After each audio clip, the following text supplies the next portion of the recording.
Well, my name is Alex, but I usually just go by Count Tolstoy on the Discords, and usually gamer tags for a bunch of other games also. And yeah, I mean, I started playing Sorcery looking around January 2024 this year, so about 9 months now. My brother got me into it. He was telling me about this crazy new card game, and like we played Magic in the past and stuff. So I was like, it's whatever. I'll humor him. Let's see how it goes. And yeah, I just love the art for it. It was a lot of fun playing with him. And although like currently um, on the western side of the U.S., like there's not as many people playing. There's a few big events here and there, but no like circuit or like there's. I mean the competitive scene it's not fully fleshed out, but I mean it's the Curiosa team they haven't um what's a good word for it? They do support the big events, which is great, but just like the competitive scene in general, they don't have. I mean, it's one of those types of games where the more seriously you take it, you realize that there's some flaws to it, and so as far as competitive goes, it's gonna take a while before people agree to what it should be. And yeah, I mean, I do not enjoy losing, so that's why I've always tried to win as far as the type of player that I am. Uh, and yeah, I mean, I'll try and make the best deck that I can, and I'll just net deck it myself for forever. I think What would you say your the pet decks are? I mean, I only have one deck. It's the Shrink the Frog deck. It's Air Water Battle Mage. Battle Mage was my first avatar that I started playing, and I tried all the different variations like Air Earth, Air Fire, Earth Fire, and I just didn't really like it too much. I just kept on taking too much damage to myself and could never really reach the three threshold at times for divine healing. So I ended up just opting into air water with shrinks and polymorphs. And I mean, how can you not love Ruler of Soul? That card's busted. Yeah, it certainly is, especially in like aggro shells. hmm And yeah, as far as like where I'm usually at for sorcery, like in real life, there's a local game store called Kingslayer Games in California, and my brother and I go there pretty much every week. I've been going there every week since January. Um, and yeah, I mean, we average about 5 to 6 players every week. That's how I get my sorcery fix in at times. Yeah, very cool. Yeah, it's been a struggle certainly finding stores in the Bay as well. hmm What about you, Broseph? Yeah. Kind of where did you get started? What do you generally play? And you know, how do you see yourself as a player? Sure. Well, my name is Adam, otherwise go by Broseph Stalin or Broseph CCG. I got started with sorcery. Well, as far as collecting goes, I got started probably around October. Whenever beta came out, really is when I got heavily into it. And I love the art of the cards, and I thought to myself, I got to learn how to play this game. So same time frame around when I guess Tolstoy started learning is when I was. So January, February of this year, I started taking sorcery more seriously and learning how to play the game. Started off playing Death Speaker, 3 color and 4 color. Um, and as far as like the competitive scene, like where I live in Lexington, Kentucky. So there's a pretty active scene between Lexington, Louisville, Cincinnati, and Columbus. I've met with a lot of players in this region. I've done tournaments here. I've done tournaments in West Virginia.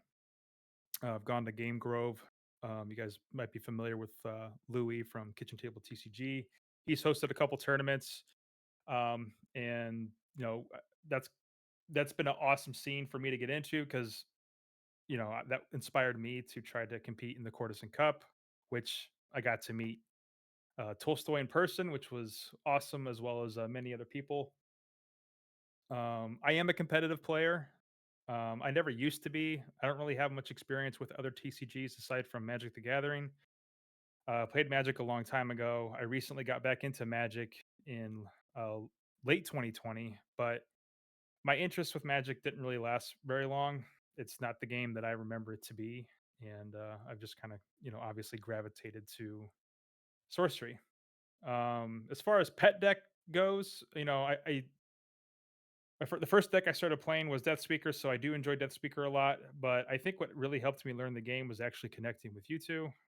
Count Tolstoy had a Shrink the Frog deck, which I admittedly adopted and enjoyed playing.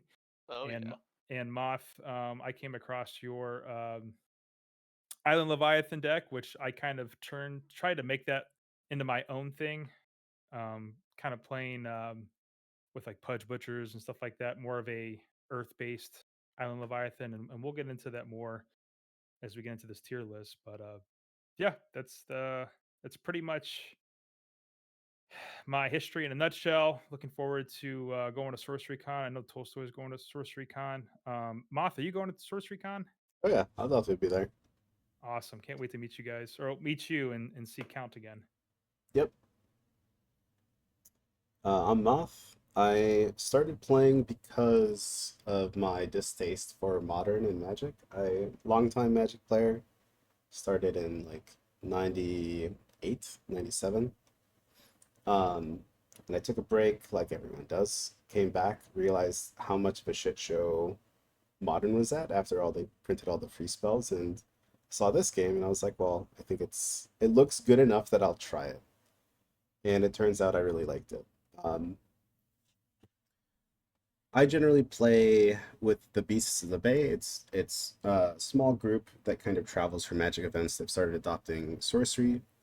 And we generally meet up in various locations in the Bay where a bunch of the members are kind of scattered, like once every other week.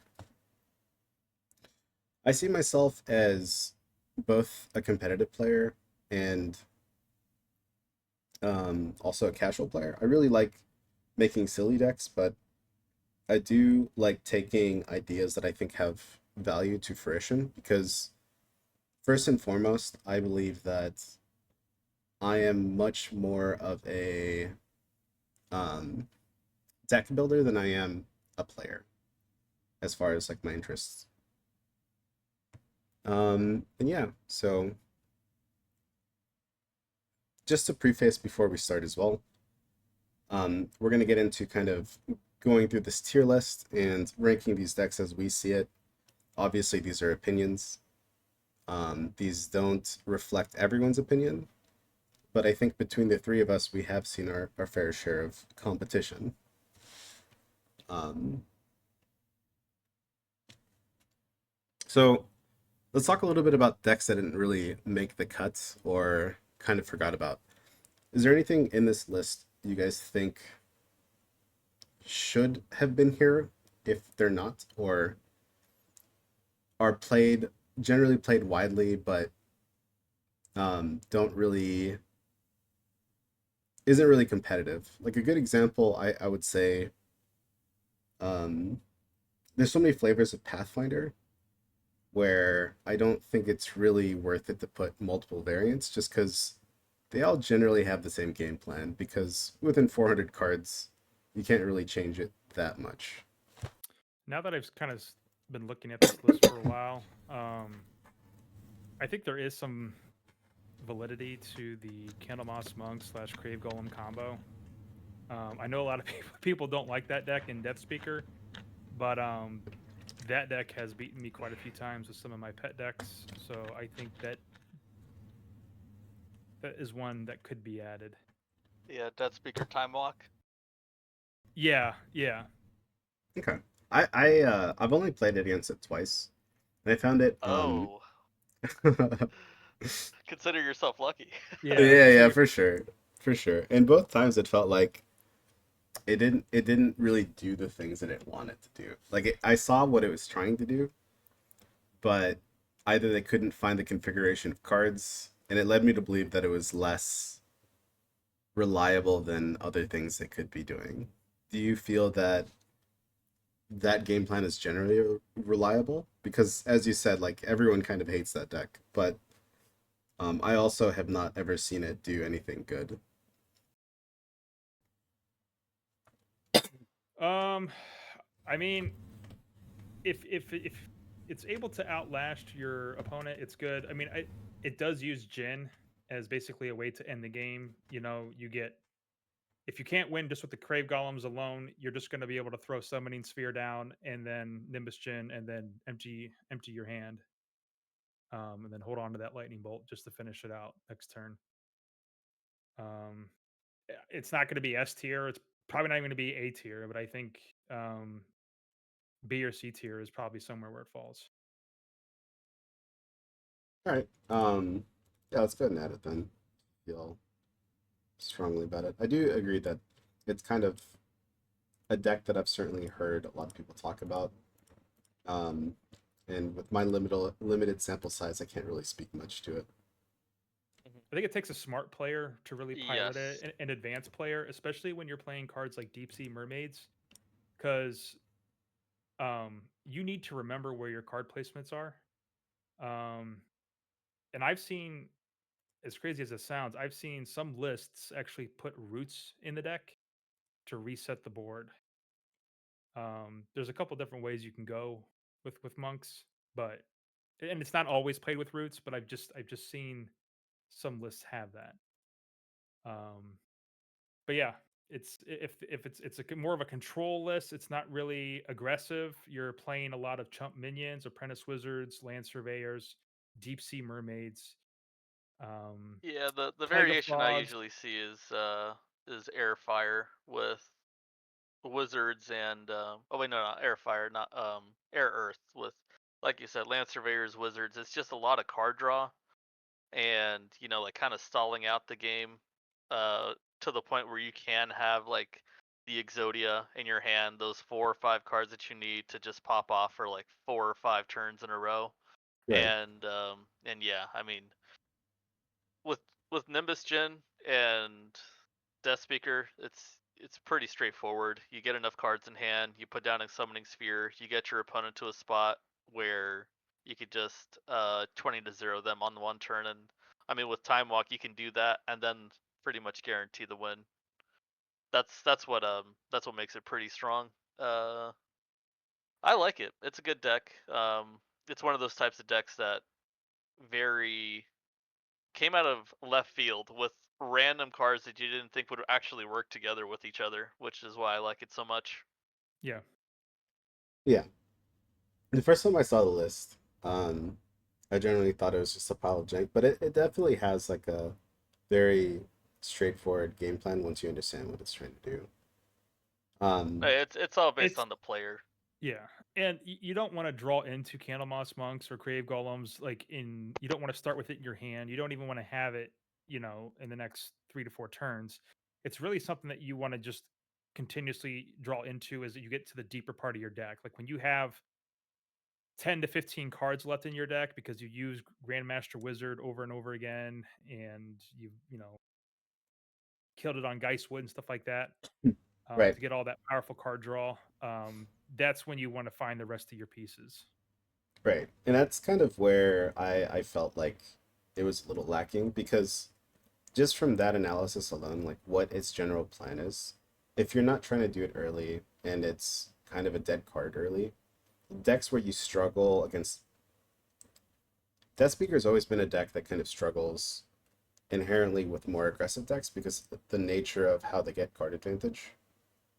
Um, and I feel like that could easily exacerbate that. You're going to have a lot of hands where instead of like a value card that's a Candlemoss or like that's another piece that they generally would not use.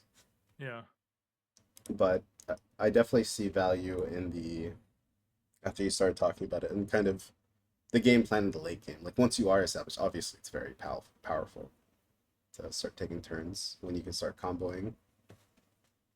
Kind of fun. I find it kind of funny that we have a section called "Need Some More Support," considering the fact that this is the only deck out of this list that I don't want there to be more support for it because I hate the fact in this game that my turn can be just completely skipped. Like you don't even get to draw once Yeah, Candlemoss Monks has been killed by the Crave Golems. It just skips your turn entirely. yeah. At least with That's Courtesan Thias, your opponent gets to draw a card for you. There's some value that comes out of that. With the Crave Golems and stuff, you're just sitting there and watching your opponent take 3-4 turns. right. And not only that, another card that gets honorable mention because Tolstoy mentioned was it Earth and Fire or Air and Earth, whatever. I think water is actually really powerful in Death Speaker with the combination of the self same simulacrum that you can further that combo when you're duplicating the Candlemoss monks or the Crave Golems um, Right. in combination with Raised Dead. Yeah, I agree with that. So, where do you guys think this deck falls? I heard around B. Um,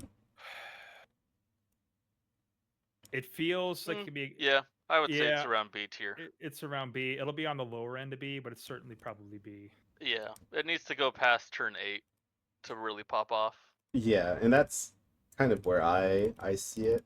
Like I don't think it's an early game deck. I mean, none of the Death Speaker decks are really, but it needs, I feel like, a little bit more than the traditional list. Hmm. It doesn't So have immediate threats throughout most of the game. Like you're not going to be playing any sort of beefy minions just to kind of like hold people off. You're just playing all these smaller minions just to kind of chump block your way to the end of the game. right, right, right. I personally see it as a high C, but I think you were saying like it's towards the lower end of B. I think that's okay. It just Yeah, feels, yeah. I think, lower As end of we B go through the list. just because it feels so powerful once that combo starts. Once it starts and you haven't hit Death Store, it's almost over for your opponent because then you basically control everything for 3 to 4 turns. Right. Okay. Is there any other decks you guys feel like didn't make the cut here that should be? I mean, besides what we've spoken about previously, even before this, nope. I think we've already gone through at least the relevant lists. All right, cool. Everyone could have their own jank list, but the relevant ones, people that at least more than one other person has played this list before. Yes, I think we Right, have it all down. right. Or have seen some sort of success, right? Everyone Hmm. has like some flavor on or take on one of these decks, right? And they could even call it their own deck or whatever.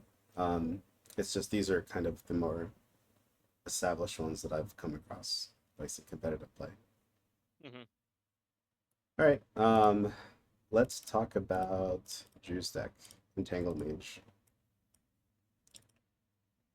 When I saw this list, I thought it was pretty neat, simply because no one really played that card before, and if they did, it was like a random one of in jank decks. Um, and I think it kind of lends itself to thwarting kind of a lot of aggro decks game plans. Like if you're playing an opposing aggro deck and you kind of get on their side and you're able to protect 4 or 5 of your sites with a root spider and entangled terrain, that's 3 turns where you get to just smack them for free, or even putting it on their sites because it simply doesn't affect the battle mage. Hmm. I think it's very interesting. The issue I have with it is that the combo decks kind of eat it alive. I don't think the Jin matchup is very good for it. I don't think uh, Grapple Island is a good matchup for it. I think Roots also kind of Enchantress, poops it. Enchantress isn't a good matchup. Yeah. Oh So yeah, it's the any deck that runs common sense that can just dispel it, it kind of just dies to that. You're just right, one dispel away from being wrecked. right. But I do acknowledge the power it kind of has against opposing creature decks that don't really take advantage of that. Like, Hmm. funny enough, I think AOA kind of struggles with its major game plan because they just kind of don't use their dispel, right? Like, don't run it. What Um, really what really gets it going is like the surprise factor of it. People see the battle mage and then they're not expecting it right, right, right, actually playing entangled terrain, and then it finally happens, and at that point you're not prepared for it. So the right. surprise factor definitely people.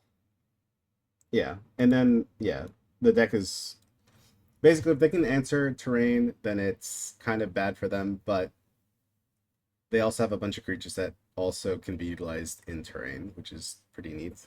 But Yeah, again, the problem is Common Sense is just such a good card. So I personally would put it probably in the C tier just because there's too many decks that just auto run Common Sense and also have a good matchup against like this sort of style of deck. I think if more aggro decks were more prevalent that didn't run that, I would probably bump this up to a B. What do you guys think? I'd say it's probably lower end of B, high C. I think high C's fine. Yep, agreed. Yeah. I mean, to be clear, a lot of these decks can take down a tournament. It just depends on like Yeah, matchups and Hey, what you what's the get. field? Yeah. yeah. It's not to say it's bad, even if it's in C. These are all competitive decks.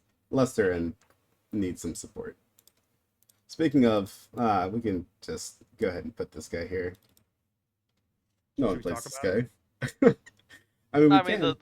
the main issue is it's a tap ability compared to Death Speaker or Enchantress or Avatar of Air. I mean, let's just compare it to Avatar of Air. It's Avatar of Air is not a tap ability.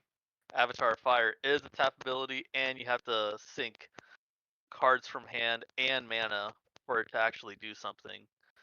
Um, and yeah, there's cards like Primordial Spring. You could try it out, Doomsday Prophet, and like pop off on a turn and get 2 fireballs out potentially, but that just takes so much setup for it where you may as well just play Flame Caller. Right. If you're gonna play a fire deck that focuses solely on fire, just play Flame Caller Yeah. or Sorcerer. It's not just a tap ability, right? It's you need the lands in hand or the sites, and then you also Yeah. need to pay four for each of them. So it's like it's just strictly worse for every. We can all agree that generally the more powerful avatars, um, whether or not they belong to a certain deck that's like even S tier, the ones that can kind of get use without tapping is already amazing, and more amazing the ones that tap for something, minus maybe hmm Sorcerer. Yeah, Avatar of Fire is kind of that, but 10 times worse. Yeah, and it's also limited by the sites themselves. That you have to have fire sites, so you can't be running like a dual color list that's not fire. They have to be all fire sites. Yeah, if you're focusing on that. Yeah, it's hmm just it's not worth No. Beautiful art though. it. Yeah, I agree. They kind of big miss on this card, I think. Yep, Do S you tier on guys the art. do you guys think down the line there's going to be cards or something that's going to come into the game that's going to make this avatar relevant? Because not only is this avatar, in my opinion, bad, I think it's irrelevant in any sort of competitive play. I would even go as far to say that this card is, or this avatar is almost irrelevant in even casual play. Yeah, I think so too. I don't. And I Oh that's don't. yeah, that's, I that's mean disheartening. just play sorcerer. Just play sorcerer. Yeah, it's you're drawing. If Fireball itself was like a card that didn't exist that you could just slot in your deck, and it was also very good, it would see play. But the fact that hmm Fireball itself is a 4 mana do 4 damage is terrible. Like when you think about spells that do something, like Firebolt is already 2 mana, do 3. Why would I pay 4 for 4? Yes, there's like splash damage, but that's generally not relevant for most It's not circumstances. exactly. Yeah, it's just they chose a bad card to put it on such a limited ability. If it was like 2 mana, do 4, or even 1 mana, do 4, I could see that seeing a Oh lot of play. god. All right, let's move on. Um, Big Boogeyman. Let's talk about it. See your roots right now, and at least in beta before AL comes out. I mean I would just put this in the A tier at least. Like that's like the starting off point for this deck. Not here? You don't think it's here? Oh, maybe let's talk about it. Let's talk about it. I I think good. Roots is just it changes everything. I mean, it wipes the board, and the fact that you get to maintain the mana for that turn makes it, just devastating because you're going to be playing a deck that's going to be using a lot of earth. you're going to be playing bedrocks, right? And you're going to be setting things up in advance. So you're going to be common sensing, getting a powerful minion like an Amazon Warriors, and you're setting up that combo so that once everything's destroyed, you're just going to whack your opponent to death with that Amazon Warriors. Now, people have said, well, you could just slot maybe a Pit Vipers into your deck, and that'll prevent it. Well, not everybody plays Pit Vipers or like a Porcupine Pufferfish if you're playing water. Um, it's just it feels knowing that when you're playing against a deck that has roots in it, it changes the way that you even play. And I mean, you're always gonna react to the way to what your opponent's playing, but like you start just drawing sites just for the sake of drawing sites so that when the board does get wiped, you then have to rebuild. It doesn't feel very good to play against. Hmm. Yeah, I mean, for myself, the reason why I would put it in just the A tier is because it's you already know what's going to happen. It's very linear. It gets the five or six sites with roots, pop Amazon Warriors, or whatever other beefy Earth minion that you could put out there, Mhm. and it just gets cucked by so many different things. If your opponent, has a few cards in there for it, Avatar Bear, just put in a bottomless pit, or Free City, or a handful of other cards. And because of how prevalent it was, like after taking down a few tournaments, I mean, people they respect it and they're starting to slot against it. And now because of that, I mean, how many slots did it even take in the top cut for the Sorcery League this season? Not many, I feel. Yeah, but is that because people rather play things to counter it and they didn't want to be countered, or is that because the deck is just not as good when it's countered with certain cards like Bedrock? I've Yep. heard a lot of people say that they just don't like to play that kind of game. And Yeah, I'm in that camp. I don't think that gameplay is fun to play at all. It's not fun to just get that You card don't in like to hand, win? play. You don't I like to mean, win, Briston? I like to win. I like to win as much as anybody else. And once we get into some of these other decks, I'll tell you why I enjoy playing some of these decks. But with Roots, it's just is it a powerful deck? Yes. I think it's a mid to high A.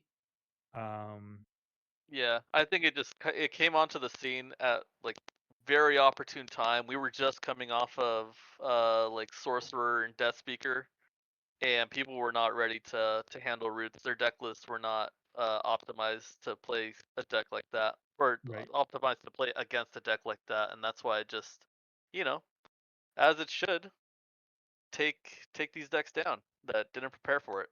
It's a new strategy, and it did well. But now people are onto it, and I mean, you have to pretty much respect it at this point. So since we're on the topic of roots, if we can bring the geomancer into the fold here, what do you guys think are some of the differences between seer and geomancer as far as the way that the decks are put together? I think What is Yeah, go ahead. I think their general approach to the game plan is vastly different because of how consistent it is. I think Geomancer, in a nutshell, is a mid-range Earth deck that benefits far more than you would from Roots exploding. But its general game plan is just a mid-range Earth deck that also has Roots. Some games they don't even get Roots. The Seer game plan, I would say, is they will get Roots every time on turn 5, so it is truly like a combo Roots deck, while Geomancer is a mid-range deck with Roots in it, similar to And does well Elemental. against the root strategy. Does well against it. Yeah, Do you think the roots, at least on the seer side, has gotten better or worse with the recent Mulligan rule change? I think Seer I'd say got. there was no change. I think Seer saw a lot of benefits from it actually because they don't care to throw back more than 3 generally, but other decks do. So I So you personally think it, think it so it benefited. do you think the change by Eric's Curioso was a mistake? Because it seemed to me that the reason they made that change was in response to Seer and its ability to dish out roots. Yes, I think it was generally a mistake by people who probably didn't test, but that's okay. I am gonna make a case for S tier. I want you guys to hear me out for specifically Seer Roots. We could talk about the other Roots decks in a sec. We'll get back to them. So my case for Seer Roots being an S tier deck is the following. I think control decks in this game are almost like they almost cannot win against that general game plan, and that's an entire archetype being gone simply because of the presence of this deck. Like Enchantress Control will never be able to beat that deck because of how consistent it is. Grapple Island, similarly, like if you play against your roots, it's almost an auto loss. Yeah. Um, You can never get to the threshold required. Pathfinder, I know it seems weird because you get free sites. Pathfinder Control, basically non-existent because of this deck. So an entire archetype is gone simply because not necessarily gone. Like people will still play it. I still play a control deck, but I acknowledge that if I see this deck, I'm going to lose. And it's not even like, oh, it's a 70-30 matchup. It's like, no, it's like I win 1 out of 50 games or something. It's not, to me, that's not reasonable in a card game. There's generally not something that kills an entire archetype. Similarly, as you guys mentioned, people have started respecting the deck, but it almost forces you to put those cards in your deck or you're going to lose when you do see it, right? And I think a deck that is so polarizing in that respect almost deserves to be an S tier. I would agree with that. It shaped the meta. It did. No, it's true. If you have a deck like that that's shaping the meta, That's it's what certainly the one. S stands for, Yeah. shaping the meta tier. Yeah, there you go. Yeah.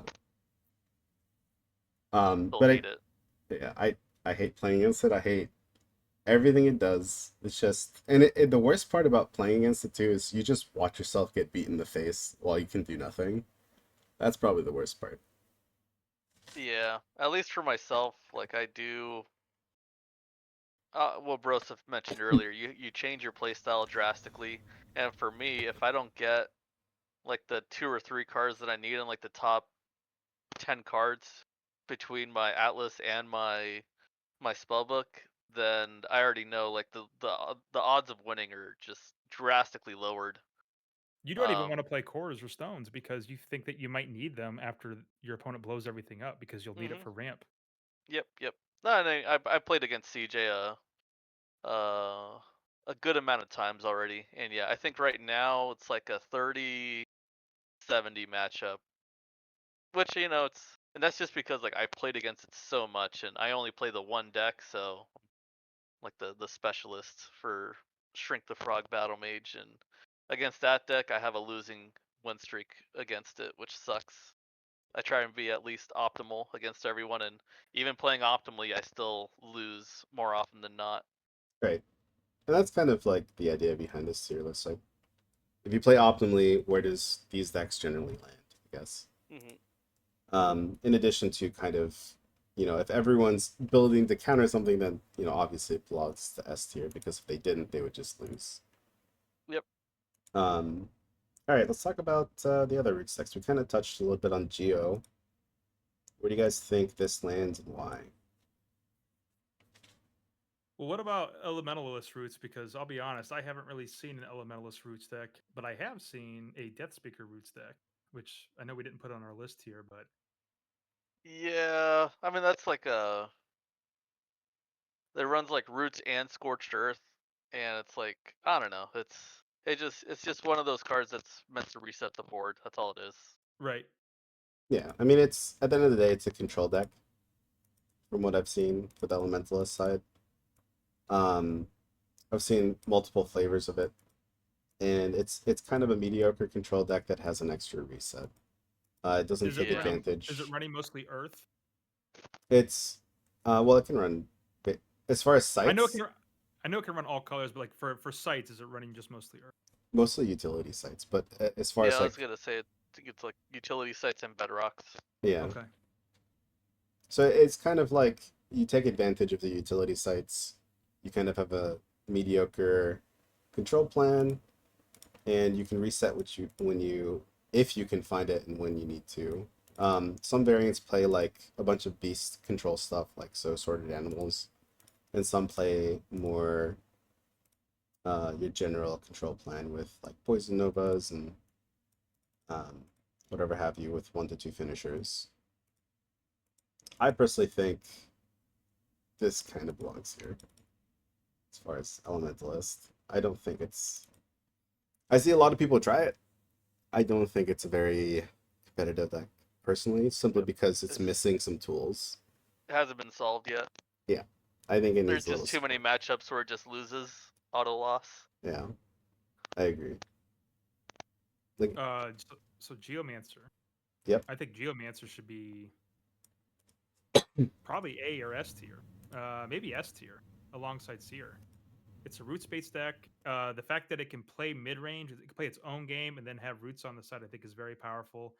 We saw it win the big Australian tournament, I think, which is where it got a lot of its chatter and popularity. And I think it was so popular in the Australia scene that they started doing different rulings just around the roots card, which I think, again, if you're going to have a card like that be warping of a format, again, it should probably belong in S tier. But I think, I think it was just Roots itself that, like, yeah, the rumblings of Roots yes, began at that point, and they cracked it, and they're like, holy crap, Seer is the way to go with this. And I mean, I think Moss said it earlier. At the end of the day, this is really just a mid-range mono Earth list, and it just happens to run Roots and does well against other Roots decks. Um, so I would just say it's a mono Earth mid-range list, and I would probably put this like in high B or low A tier. I As far as like the cards that are in like a mid-range Earth list, like you can vary between them. You could like start running Ratnus Titans or like King of the Realm, run a bunch of mortals, things like that, border militias. It can vary between them. Um, I wouldn't say that it's S tier though. Like a mono Earth list itself is, or at least a mid-range mono Earth. That I wouldn't say that like that's a shape the meta tier. I got you. What I like about Geomancer just as an avatar is its ability to just ramp with sites and using the uh, rubbles. Because with Geomancer, there's a higher likelihood that you'll be able to cast like Craterize and stuff like that. At least to get to that phase of the game. And then having just a ton of big chunky minions on the board, and then using cards like you mentioned, Border Militia, to fill the board with more smaller minions. I don't know, Moth. What do you think? I'm I I think it suffers inherently from kind of what it makes it successful at the same time. I would agree that it's probably not S tier simply because it doesn't necessarily get roots every time. If it can guarantee roots every game, I think it's an S tier deck.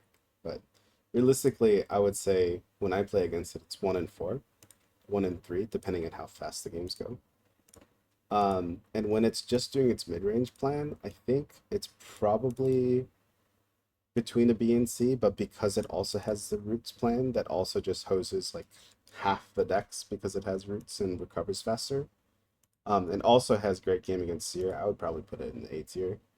Hmm. Not sure where, but I think it's an amazing deck. I think it's probably the last mid-range deck that kind of is very competitive right now in the Yep, and that's format. just because it's Earth. Yeah. But I think like the games that it doesn't draw roots, it kind of loses to a lot of the sorcerer decks, loses to other combo decks. But obviously, when it does draw roots, it kills the combo decks and also kills the aggro decks. So I Yep, think I mean it has the potential. I mean with divine healings, holy grounds, things like that.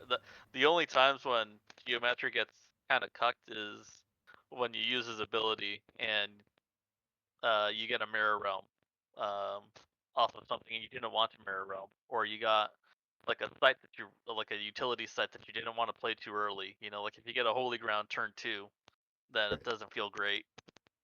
Yeah, I think So that yeah, it kind of falls with like that Pathfinder deal or dilemma where you're not. in total control of the site that you're gonna get next, and that can kind of screw over your game plan a lot of the times. I think it's a solid A tier. Personally, I think it's a very good deck. Hmm. I mean, Um, let's just compare it to the sorcerer list, the mono earth sorcerer. yeah, I mean, I would definitely rank this even lower. I mean, it's gonna draw more cards, but like, just having the ability to roots and recover from roots makes it Hmm. miles better. Yep. Yep. I Yep. think. Yeah. So let's talk about Mono Earth Sorcerer then, since you brought it up. Um, Me personally, I think it's kind of a weaker variant of Earth Air.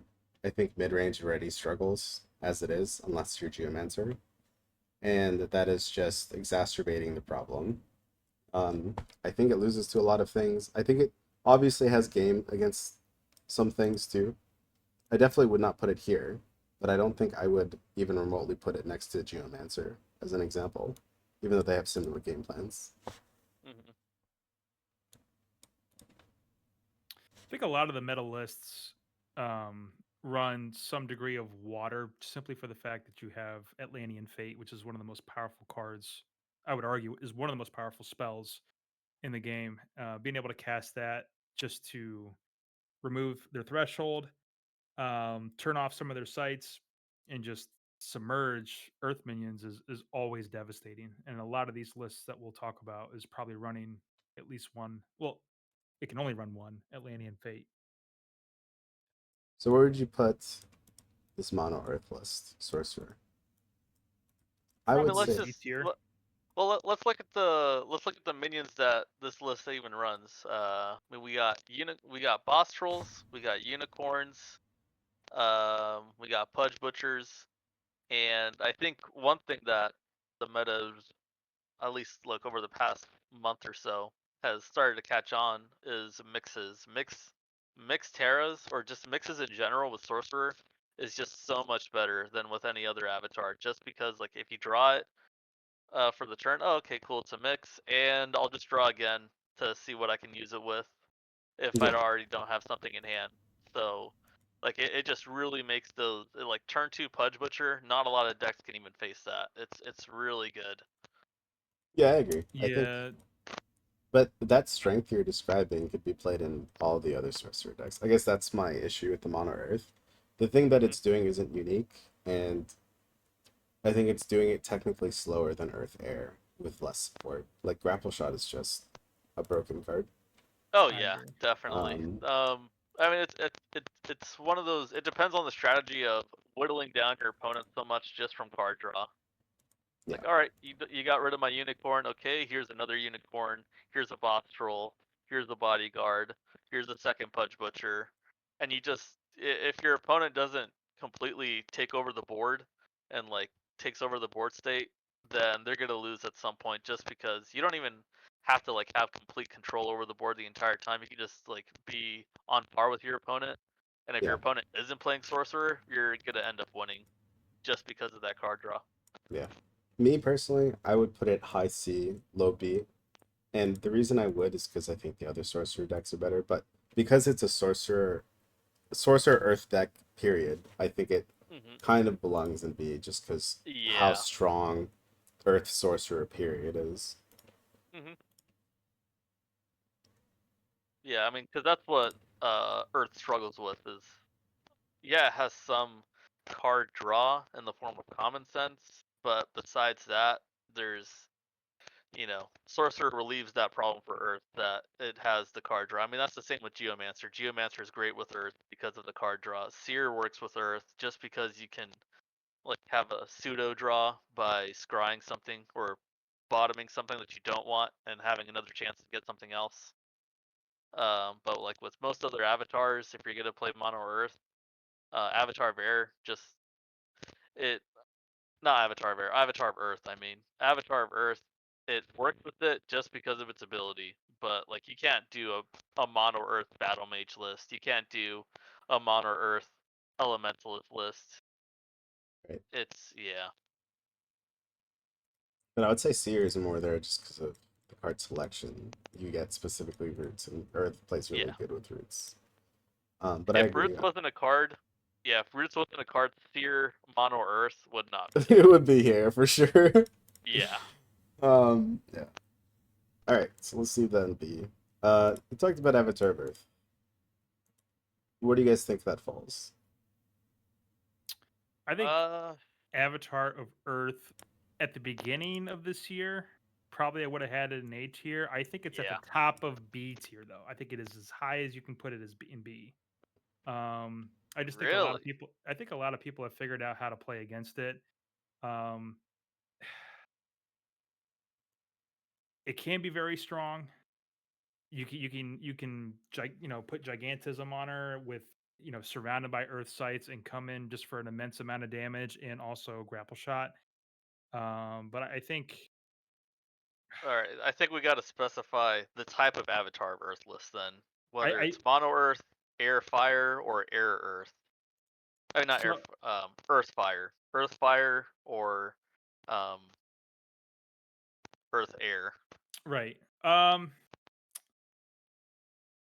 Earth Air is definitely better than Earth Fire, just again simply because of grapple shot and also having that Hmm. maneuverability using cards like Blink, because you also can move and with the card draw. I think in most of these lists, when you're comparing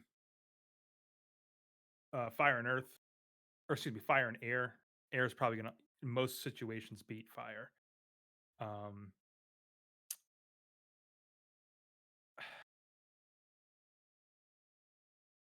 Yeah, I think I agree with your general assessment. I start of the year when I first started playing, I think I would even put it here, simply because everyone like the landscape used to be just sorcerer like aggro, Hmm. and then you'd have Jin combo, and everyone was running Earth, so it's just like slam dunk. Let me put this in here. Everyone has Earth sights, and generally they don't know how to play against it. They Earthquake your site forward to putting your beefy minions down, and then smack you for like 10 a turn.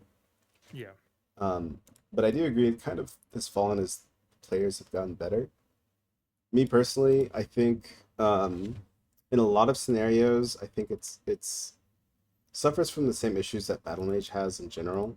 Um, except it's even more conditional. Like Battle Mage just has 3 power, and I think I actually like that more than I do Avatar of Earth right now, just because it's conditional. And I think in the future, when more cards come out, we'll see less and less reliance of Earth.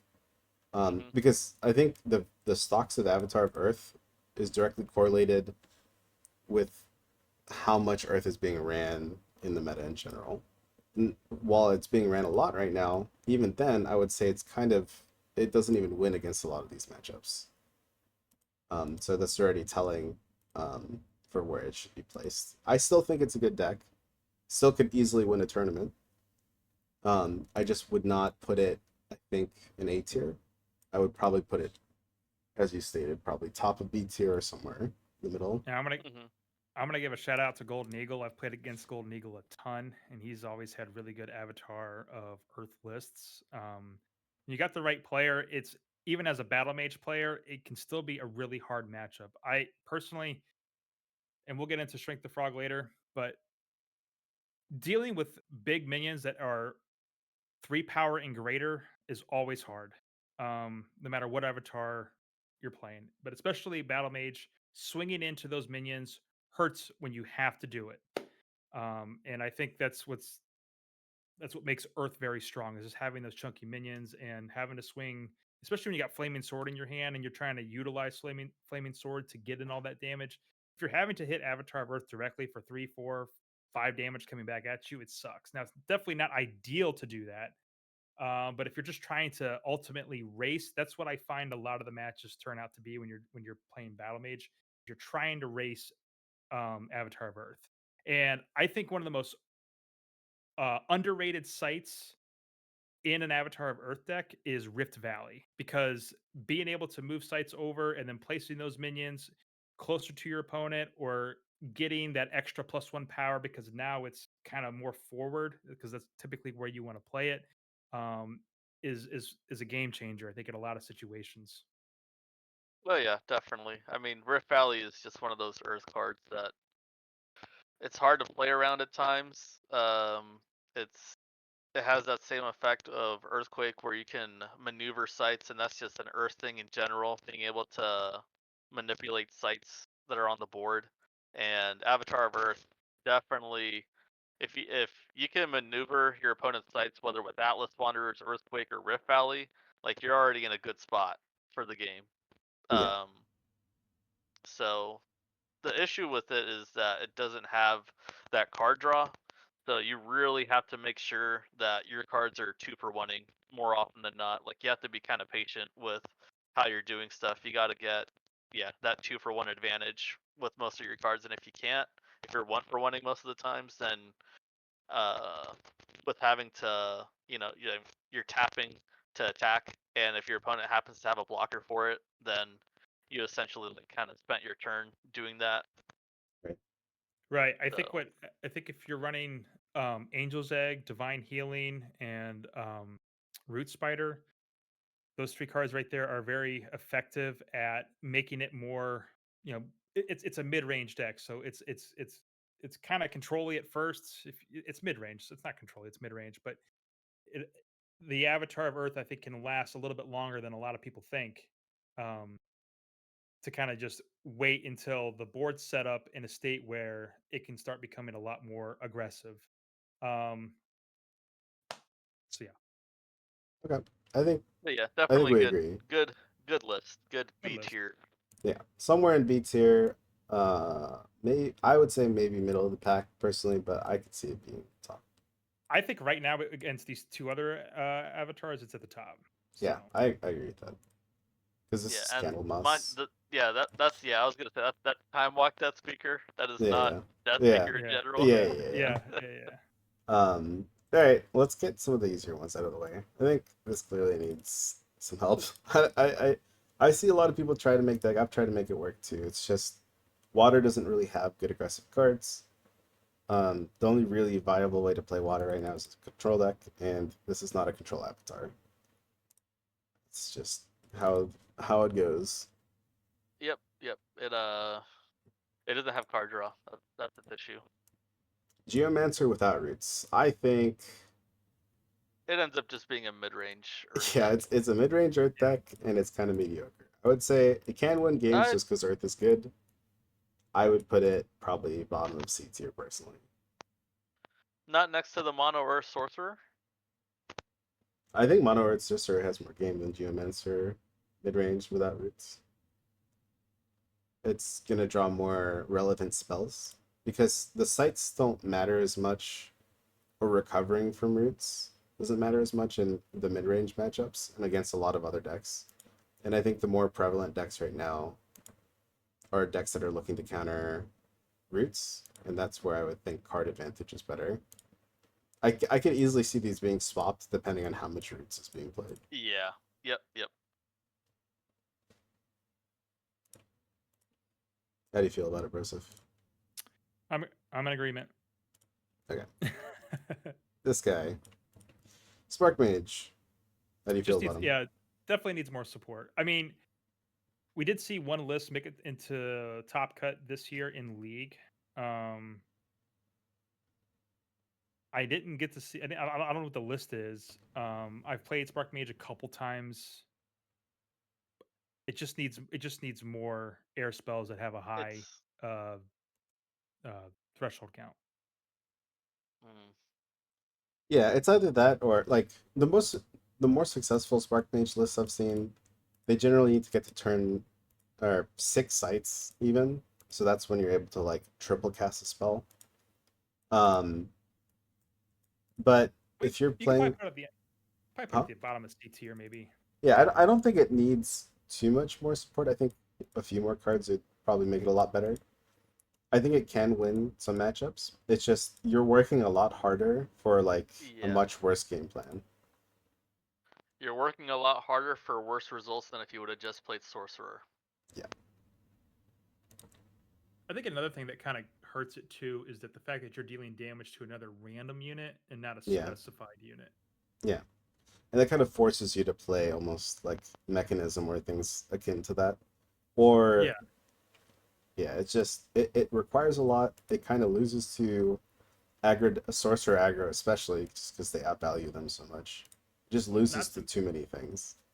not to mention that you could end up hurting your own units, killing them. So Yeah, it feels really bad when that happens. It should be deal damage to another enemy unit, another random enemy unit or minion or whatever. No, yeah. well, it's got to be unit because you want to target the avatar. So yeah, it needs to have enemy thrown in there, and I think it would be much better. You just have to move your minion out of the way. Well, yeah, I think it can but easily come up with more cards, but as of right Yeah, now, yeah, I yeah. think Well, yeah, it's because I you're a mean, mediocre burn deck, really. I will. Yeah, exactly. Because once you start getting your teleports off and you're stacking teleports like every turn, yeah, it gets kind of ridiculous real quick. Yeah, I mean, yeah, if they can get to turn 6 without taking damage, and then they just have a crap ton of spells, the turn they go teleport, browse, smack you for like 10 with just my tap ability, and also No, double watch. bolt you. It's teleport, browse into chain lightning, Yeah, and yeah, that's 9 damage right there. yeah, plus the chain lightning, right? So it's. I mean, yeah, it's 7 Oh, right. plus the 2 from the lightning. Yeah, Yeah, so yeah, yeah, I mean that's 9 damage in the one turn, um, and that's for 5 mana. right. So, I mean, if they can get critical mass, but again, like, Death Speaker's just a better critical mass deck. Other things outvalue it. It's kind of weak against other aggro decks. Just Hmm. needs a little bit of extra, but it can easily win some games if nothing's happening. Oh Um, yeah. Another one of the boogeymans. Oh dear. Let's oh, just we're getting into this one it's now. it's just just put it in going there. here. Oh, it's. Did you see the results Yeah. that Ira I was put up? blown away. It is like, what was it, 70%? Whether you're Seventy-two going percent, first or second? Yeah. It 72% chance of winning if you go first. 63% chance of winning if you go second. my only That's across question. all Avatar of Air players that are playing it, Yeah. and I mean, there's a few that are great. People thought about playing it, they tried it out, and like even inexperienced people Yeah. have I mean, taken up enough to look. yeah. Still, it's still great. Yeah. I think it is easily the lowest skill floor. As much as Avatar Air players want to say like, "Oh, this deck is hard to play," it's the the result says otherwise. Like anyone can pick it up and just start pooping on people, and I think the general game plan being so, as aggressive as it is, where it starts pressuring you from turn 2 and putting stuff all over the place where you can't really defend, eliminates a lot of kind of the general ways you can circumvent taking damage, and that's, you know, it takes a very skilled and experienced person just to deal with that period. Like it's gonna poop on all the noobs no matter what deck you're playing, even opposing Avatar Bear players. If you don't know how to defend against it or place your sights right, you're just dead. And it is clearly a very problematic deck in the format, I think. And I not because I think it should be nerfed, just the skill floor and general speed at which it executes its game plan is kind of a tier ahead of everyone else, I think. And it has an ability where you don't need to tap. You can just push minions from one air site to another. Right. And I think one of the You can push stealth units. yeah, and I think one of the most oppressive cards that this deck runs in its list is Maddening Bells, and that is just a complete nightmare to get rid of. Yeah. Because usually it's going to be turn one, they'll probably play something like Observatory, search the top three of their cards. They'll probably put Maddening Bells at the top. Turn two, they're going to play a tower. They're going to put a Phase Assassin next to your avatar. And then turn three, they probably have a different tower if they're lucky, which allows them to then put the Maddening Bells into the hands of that stealth unit and then kind of just camp around. And you're stuck there because now it's your next turn and you got to pay two more to cast whatever spell you want. And if you're lucky enough, you have Dispel in your hand and you just cast it for four, and then that's that. Or you have to pay four to play Common Sense, And wait till and next turn. wait till the next turn. But you know what? You're not going to have enough mana to even play common sense, because if you're running something that's not air and you don't have towers in your deck, you're only going to be up to 3 mana on that turn. So it's actually 2 turns that you have to wait before you can actually play common sense and dispel once it's grabbed. And by that point, your opponent has already worked up their board. They've surrounded you with Highland Falconers, Palabury Bats, Headless Haunts, and it's over. Yeah. Yeah, I agree. I think Oh, definitely the greatest strength of the deck is the speed and kind of the way it interrupts your general game plan, like you said. But it's not that interruption isn't exactly reliable because they don't have a means to generally draw they cards. get So, it every They time. they Yeah. they don't. but It when But they when just they feels do, like do, they it play. It sucks. just feels like they have it every time. yeah, I would say one of the reasons, one of the hallmarks of like an S tier deck to me also is how often do you get free wins. That deck gets so many free wins because of bells and also its sites. Like it's weird to me that because well, it's weird to me to see an avatar so oppressively strong simply because of its ability relative to the rest of the cast. Like oh, there's a bunch of other abilities that are like clearly powerful. Sorcerer being a good example. Um, but like it's so innocuous when you first read it, and then you realize, oh shit, they just put bottomless pit, and now all of my creatures cannot even attack back. I'm just stuck here, and Yep. I think Your that's phase assassins are rendered null and should just stay in the void.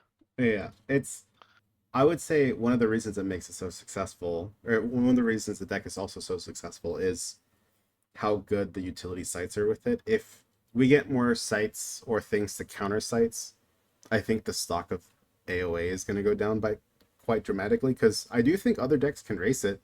It's just it's very hard once they get that utility site, even in Free City, because you're no longer doing damage while they're also ahead on life because they're so aggressive. Mhm. Also, You end fuck up Chaos having to Twister. you end up having to do like an air fire avatar of airless to combat a mono air avatar of air. Yeah, Just because like fire bolts can get rid of multiple things. yeah, and even the Yeah. problematic creatures they run against, like I don't think air should have a clean answer to minions that also does damage to your face. Like it's like why is chaos? I can go on a tangent forever, but Why is Chaos Twister a card? yeah, I don't play it. I don't play Chaos Twister for the same reason I don't play Roots. It's just The it's not a fun card. Here's the issue with Chaos Twister, and there's many issues with it, but the main one is that in TTS it's a you cut out. You cut out. He how was about saying now? in TTS it's a In 50% TTS it's a chance. 51% chance to Yeah. actually land, Yeah, and and just like seeing your opponent just click something, oh, on target.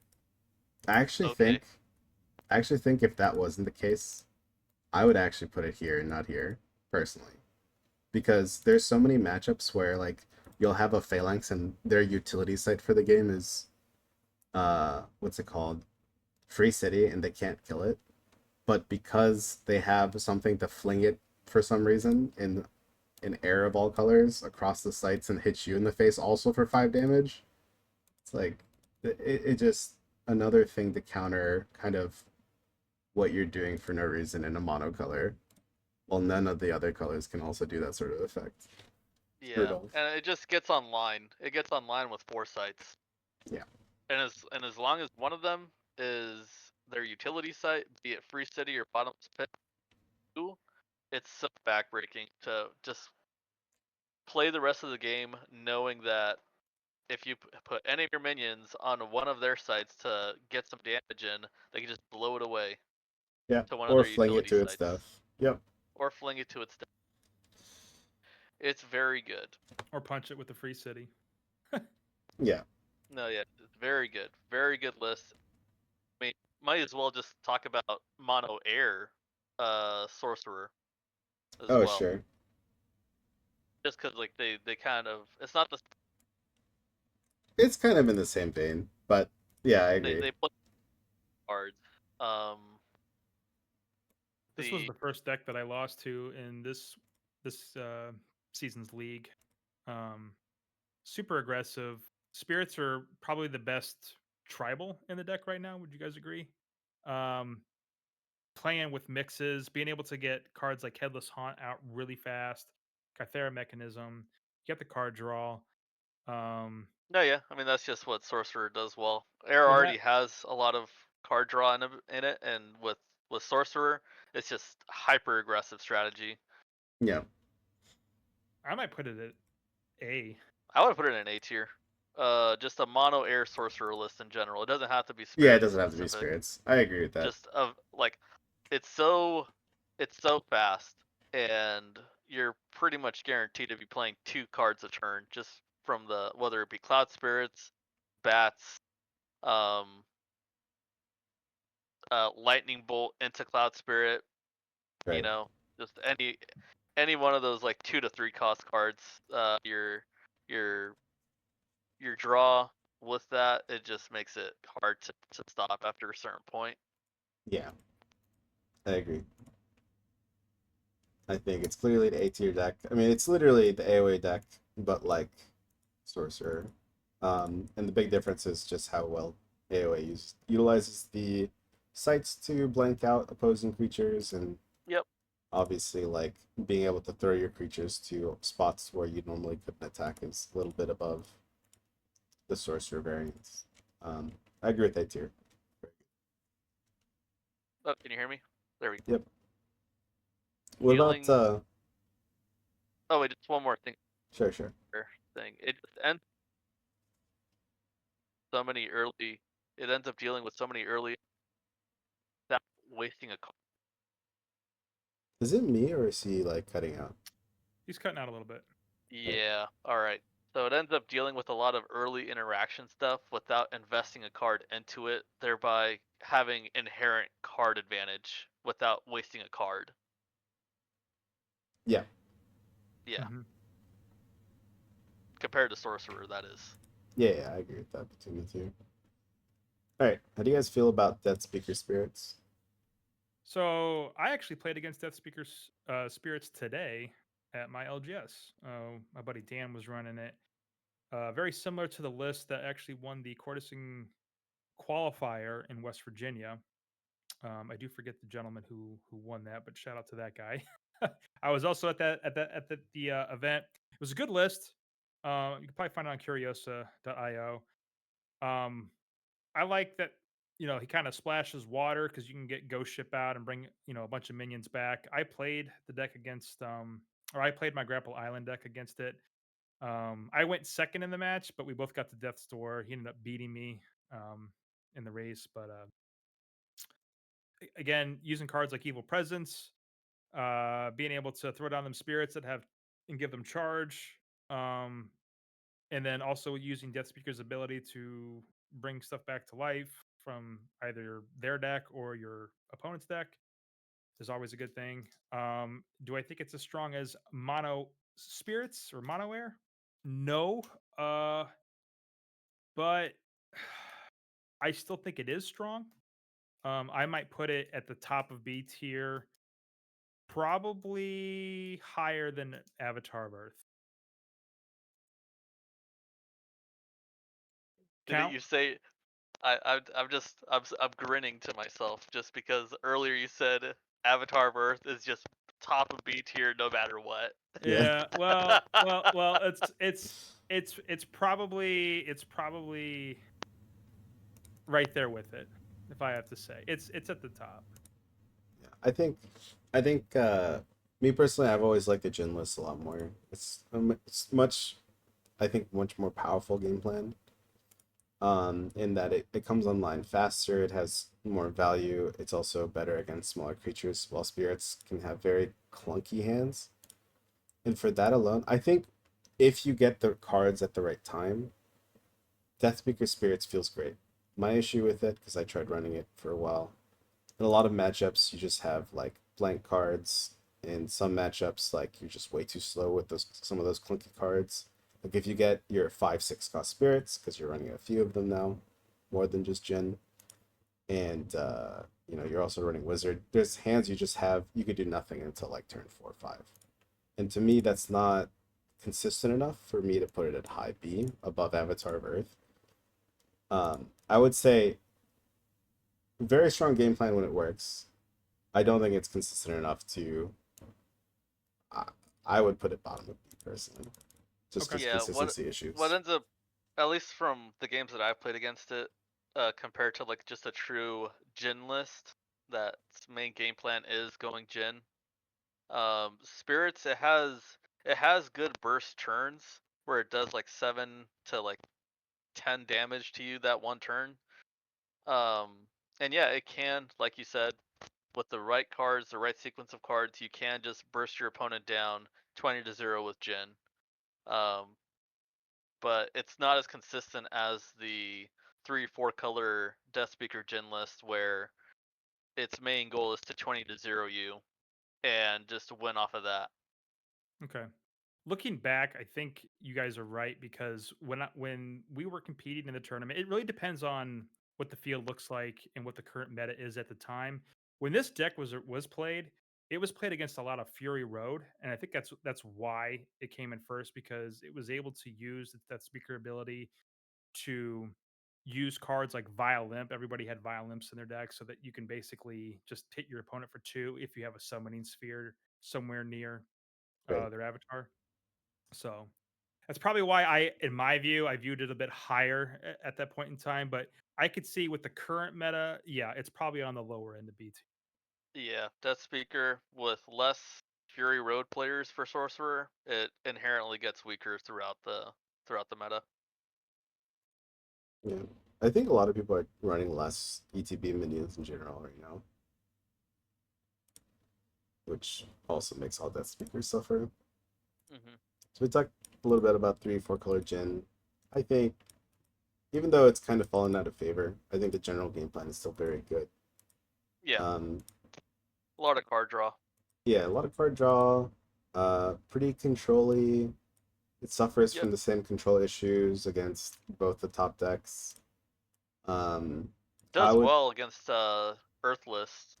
yeah, I would say for that reason alone, I would probably rank it, me personally, A, just because of how resilient it is. Like a lot of people are kind of not forsaking, but not really utilizing that Earth site that kind of prohibits them from ginning. And I think I would probably put it here, but I could easily see it in B tier as well. It's just a very Yeah, consistent It's game the probably plan. in B. it Yeah. can turtle. The thing is like its ability to turtle so well. Yeah, And then just that late game, like if you do get to that point where like you have multiple things in your cemetery, and then just having Grandmaster Wizard being able to draw potentially 6 from it throughout the game with right. one card, it's so good.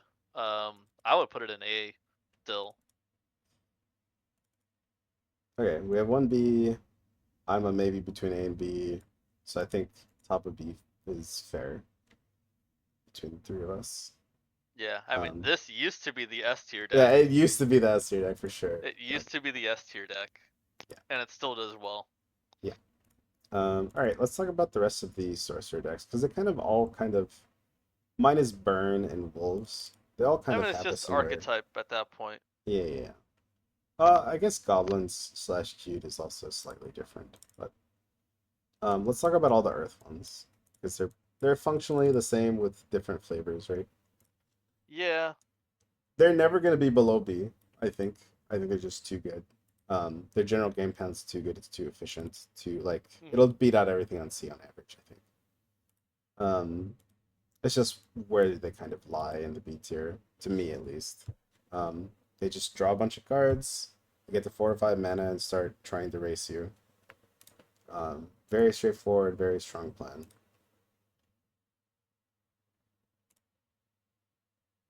I think, personally, Earth Air to me is still the best. Silence would probably be the least best to me, just because it needs extra things to make it function. Hmm. And Fury Road, I would probably put actually behind Mono Earth, personally. I think I think Fury Road wants to do two different things, and they don't exactly line up with kind of what the field looks like right now. I think it's like a very aggro list, but also it doesn't utilize a lot of the more aggressive cards, so it plays the mid-range game still for some reason. So to me, I would do it like this personally. How do you guys see them? Mm, Maybe in front of silence. I don't. I just. I'm aware of the deck. I haven't played against it ever, and I haven't played it myself. So I know how it's supposed to function. I just I don't really have much of an opinion on it. I see how it's very useful because the goal is you play silence. You're using cards like Pudge Butcher, Phalanx, Sedge Crabs, uh, cards, minions that have a catch to their text box. Like Pudge Butcher's a mobile, right? And it can only tap to um, bring a minion, grapple a minion basically, or bring the minion to it and hit it, right? Silence gets rid of that. So you're taking these big chunky minions that can only operate in a small area. I think it's very situational, and you really have to rely on getting silence in your hand to make mhm. this deck work. Now there is Sisters of Silence, which you know can also work as well, but it's really easy to get rid of Sisters of Silence. I believe it's she's only got one power, so like a desert could kill it or a stray firebolt. So, um, Yeah. or drown or not drown. Or drown could kill it or bury. But usually it's probably going to be a bury because you're playing Earth. So it's Deck was far Yeah, more prevalent in the metas where Jin was more popular because, like, basically, if you can get value from silence and also mess up people who want to play ETB effects, it's very powerful or have static effects. mhm. So I think the this placement is really relevant to kind of if you can get balance or value off silence elsewhere as well. Because Sister of Silence for the Jin list is actually very hard to remove if it's surrounded by big minions of your own as well. Because all of their imps don't work. All of their cobalt, like if they do run kobolds, the kobolds don't work. Um, you literally have to draw your one or two of removal spells. so the list that I run with Jin, I love running Major Explosion. I think Major Explosion is really underrated. Um, you have Earthquake, you have Firebolts, you have Lightning Bolt. Sometimes they even like to run a minor explosion. I think there's a lot of ways to remove that. I don't know. Silence to me, it's either the bottom of B or top of C. But the other two, I agree with where they're at. What were you saying, I guess Phil? Yeah, I I mean guess it really depends with the field. It depends with the field. Yeah. the only reason why Silent Sorcerer, or I call it the Silent Waters deck, isn't in C tier is just because of Sorcerer and Exactly. I the agree. and I mean, if it does go online, dealing with 5 power minions, It's tough. your opponent putting one down every single turn, Yeah. it is very tough to deal with. Yeah. Blow curve especially. Mhm. Yeah, yeah, yeah. As far as Fury Road compared to Mono Earth, hmm. I mean, just I think I mentioned it earlier. Sorcerer, it has that game plan where you don't have to have the perfect draw. Um, as long as you can, like stay stabilized on the board, sooner or later your card advantage is just going to be too much for your opponent to deal with. Even like a few 2-for-1 interactions in your opponent's favor isn't going to like lose you the game most of the times with Sorcerer. Yep. Because you could just always get more cards, and as soon as you start getting, that 2-for-1 in your favor, that's when it like really starts cascading. And I mean, Fury Road does that very well. Um, Yeah, that's true.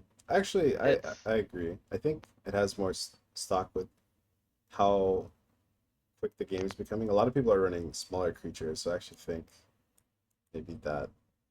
I still don't think it's better than Earthair. I do think, Yeah, better than Mono Earth at yeah, least. I agree with that.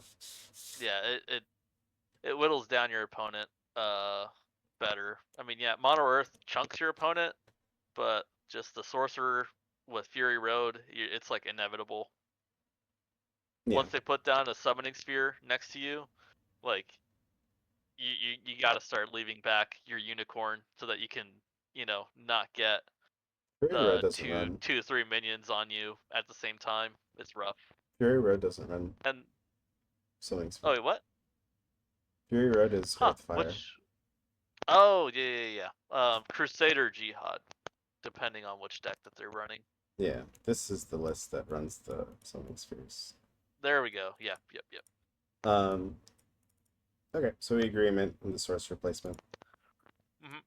What about Wolves? Wolves is fun. It's a fun deck. Yeah, It's I in C tier. yeah, I think it's bottom C tier. It's like you're basically hoping to high roll and your opponent hoping to low roll. Well, you're hoping to high roll and your opponent low rolling, and that's your win condition. I Yeah, think that's very poor. you're one earthquake away from like insta losing. Yeah, Unless you have Kingdom of Agartha out or like some other thing out there. Once your opponent plays a single Poison Nova, like you're just done. yeah, It'll take way too long to set up your board again. Like, yep. yeah, it's not. What about Yeah, Burn? if yeah, you're banking on your opponent low rolling. Oh, sorry, Bruce, I forgot. Uh, what do you think of Oh, Wolves? with Wolves, yeah. I mean, it's C tier. I've played against it once in a competitive setting. Uh, you just gotta whittle down those wolves and make sure that you aren't overwhelmed. And if your opponent's able to do that, it's going to be game over. But as long as you control the board a little bit and you're playing decks that are a little bit more on the aggressive side against the wolves, it can be dealt with, Yeah, especially with a Grim Reaper and a single grapple shot. sure. I mean, they just skip right. All right, Burn. What do you guys think of Sorcerer Burn lies? Above silence. Above silence, below mono earth. Um, just because like it has that thick Yeah, where you're just whittle. yeah, I agree. The decks, I think a lot of people aren't running too much healing right now, and I think the value of Burn is going to be directly proportional to how much healing is in kind of the field right now. Yep.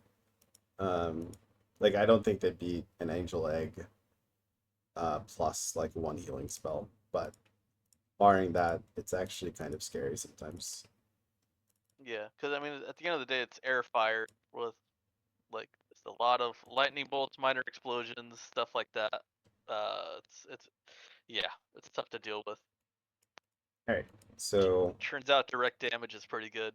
Yeah, yeah, I don't think it there's is. really much to say about the burn. It's just it burns your face, plays fast creatures. That's it.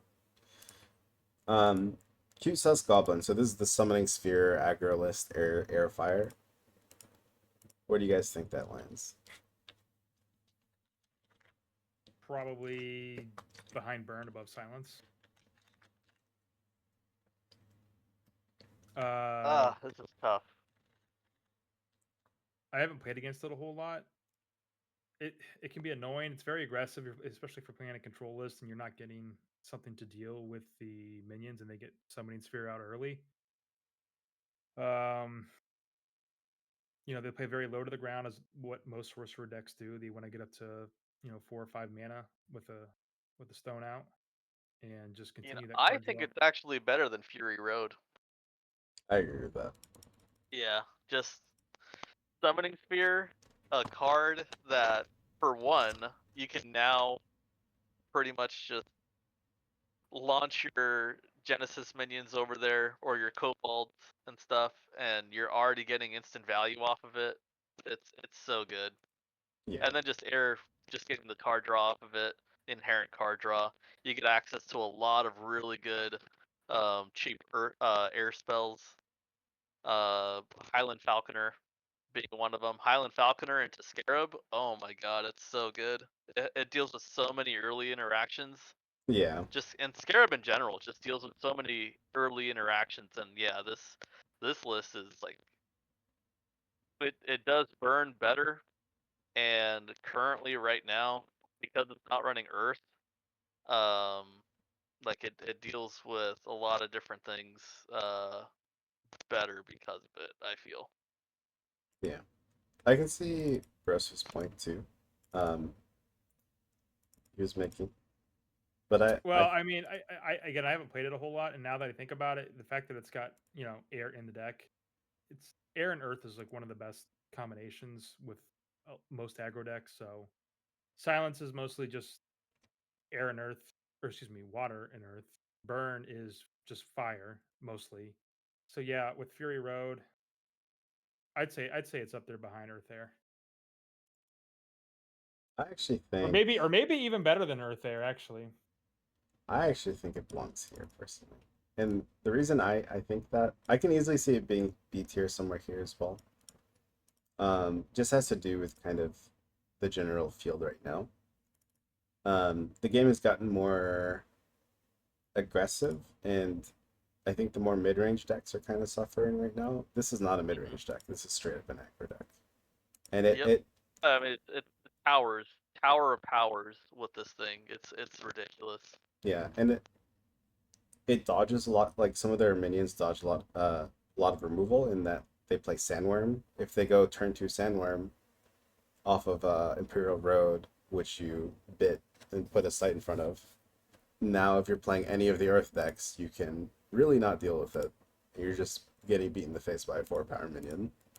And then a lot of the control decks, or even roots decks, like you generally have chumpers, but this ignores that by putting a summoning sphere and now can attack any site. And I think that sets it apart from kind of these other lists, personally. But what it does lose against is those same mid-range decks that are kind of underpowered right now. So if I think the power level of this summoning sphere sorcerer deck is directly correlated with how much mid-range is in their format. I think if mid-range made a big comeback in AL, it would definitely be like even here. But in that those decks are kind of less prevalent in the meta, I would say it's even A tier right now. Because as long as you it's not even that they guarantee lose against those matchups, it's just not favored, right? But it kind of like this list kind of shits on Jin, shits on Avatar of Earth because it's too slow. It shits on It's like on roots too. yeah, it shits on Roots. It's Okay. also has great game against AOA, funny enough. It's because Summoning Sphere, like they're gonna come forward eventually. They can't defend all their sites. And they get value right away anyways. Um but again, it loses to all the mid range decks, so those decks make a comeback, it's even down here. So this might be a good opportunity to segue into the Flame Caller. How do you compare the Flame Caller with the Cute Goblins deck? All right, flame caller. I would put that in C. Really? Really? That's Yeah, at that's least myself personally. It's you end up having to play higher threshold fire creatures, which the ones that you usually would play are Infernal Legion, Manticore. Manticore is 2 threshold, isn't it? Yep.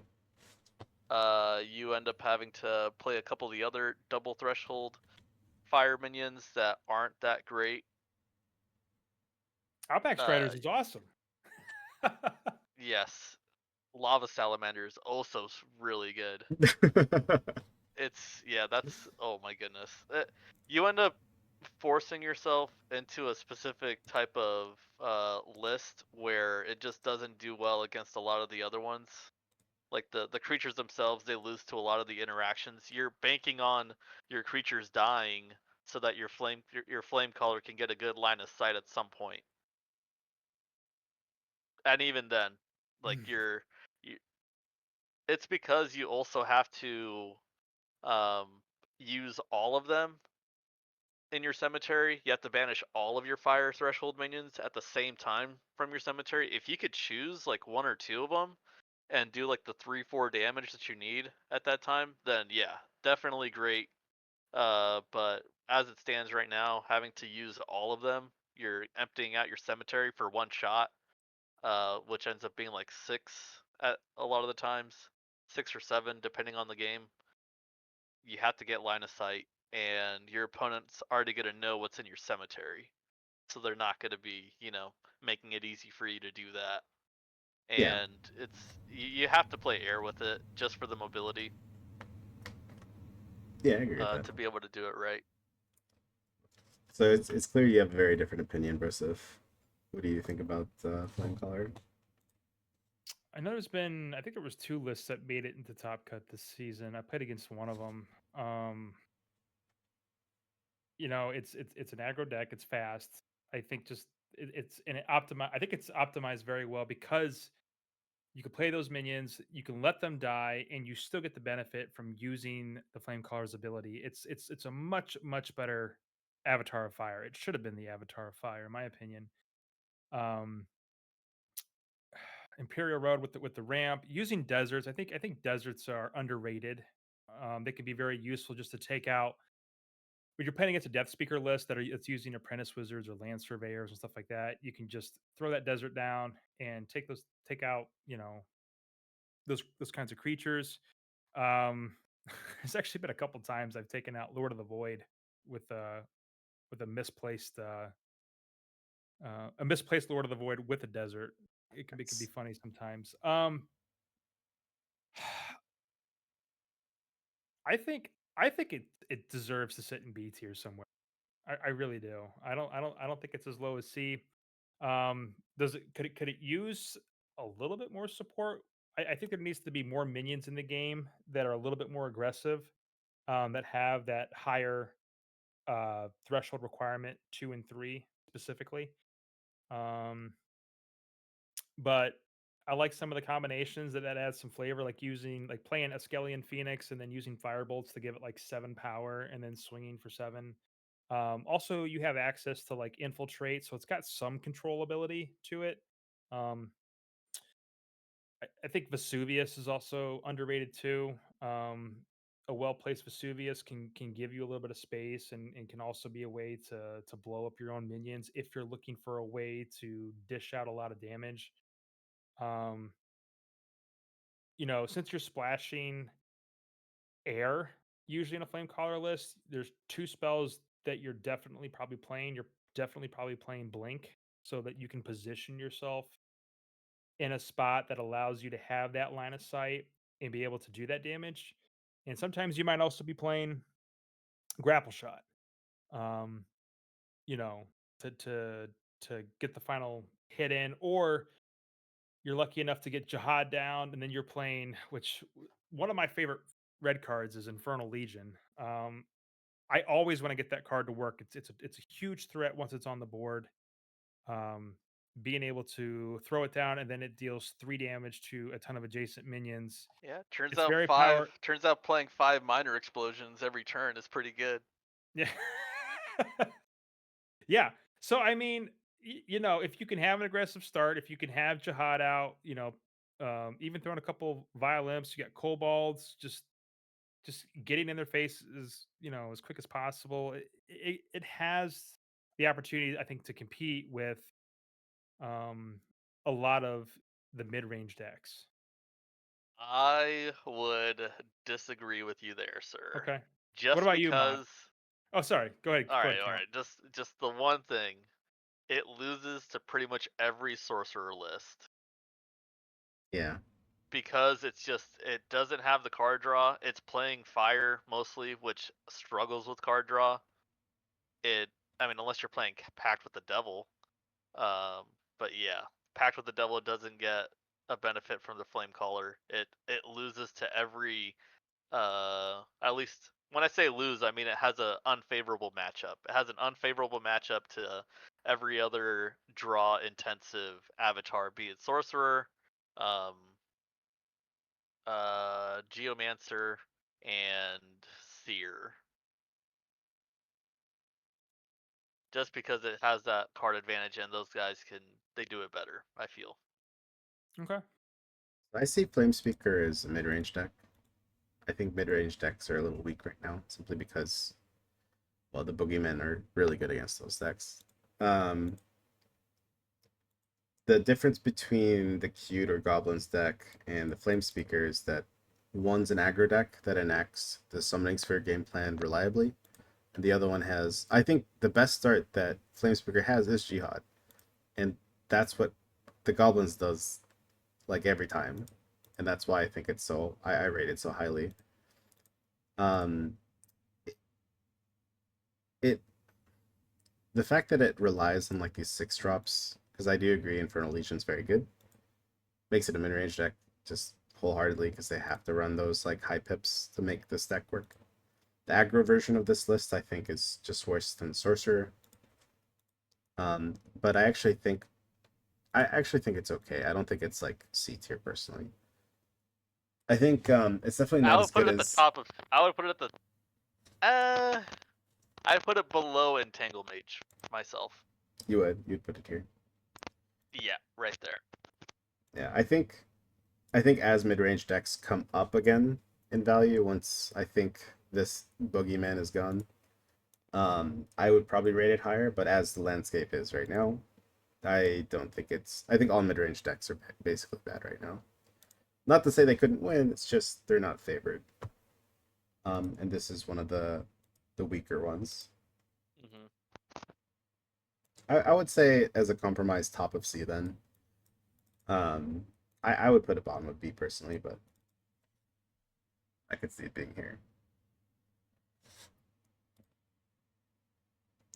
All right, Mr. Shrink the Frog himself. Where would you put your deck? Yo, it needs some support, please.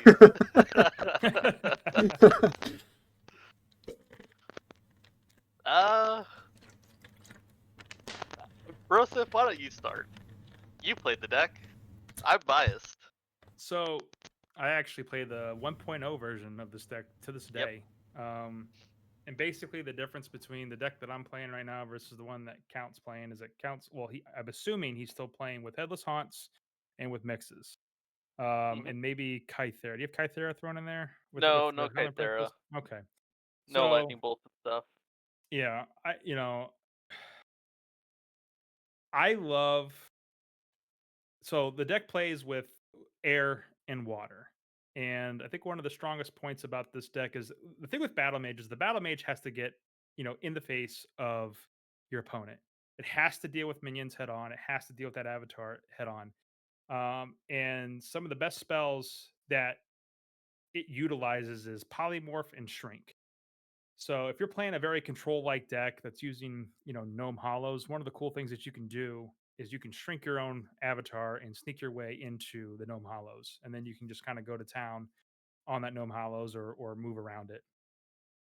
Using Polymorph to turn things into frogs, you can swing into those frogs, and then you get the card draw from the Battle Mage. It's also super effective when you have Screaming Skull attached. Even more so effective if you have Screaming Skull and Flaming Sword attached. It can have a very fast start. I play with Thunderstorms.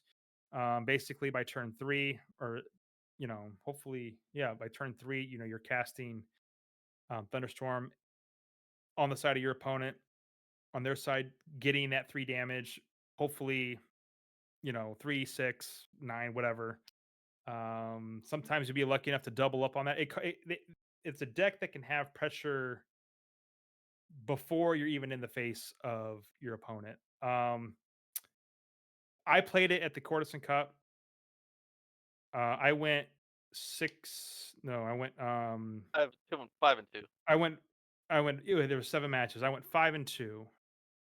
Um, Yeah, and so I you also made. played it against Golden. Yeah, and I played it against Golden Eagle, and The I first barely. time you played it, you got second place at the tournament. Yes. So yeah, the first time I played it at Midland Mayhem, and Golden Eagle. I played against him, and I got second place. And then I went and played at the Courtesan Cup, and I ranked in like the top 20, but that's because I didn't do good in draft. But I went 5-2 against like 60 or 70 other opponents that were also there, so it did fairly well. Um, I think if there is a battle mage list, the Shrink the Frog list, the air water type is the best. Is in terms of at least the versatility of what it can do with against everything else because of the control effects of using water. Not only are you using polymorph and shrink, you also have Atlantean Fate, which is really good at shutting down those sites. You also have some extra maneuverability. I think people underestimate Cloud City. You can kind of flank from the sides or play defensively, moving around. trying to set up the board to whatever you see fit before you can get in there. Um, it's just it's a great list. It's a good way to get, it was an easier way for me to get competitive at the game with this list. It was just a lot of fun. Uh, I'm not going to say what I rank it yet until I hear your thoughts because you are the brainchild behind this deck. So, Hey, and I I know, mean, it's one of those lists where once you start playing it, you end up being a better.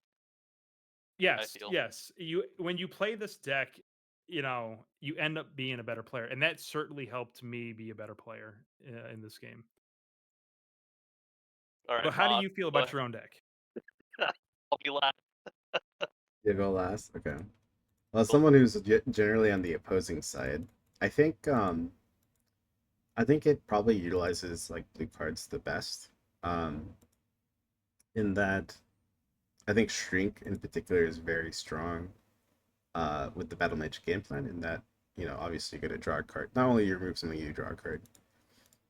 Obviously, it suffers from the Battle Mage issue because it's Battle Mage itself, where if they don't have things to attack, you might run out of cards.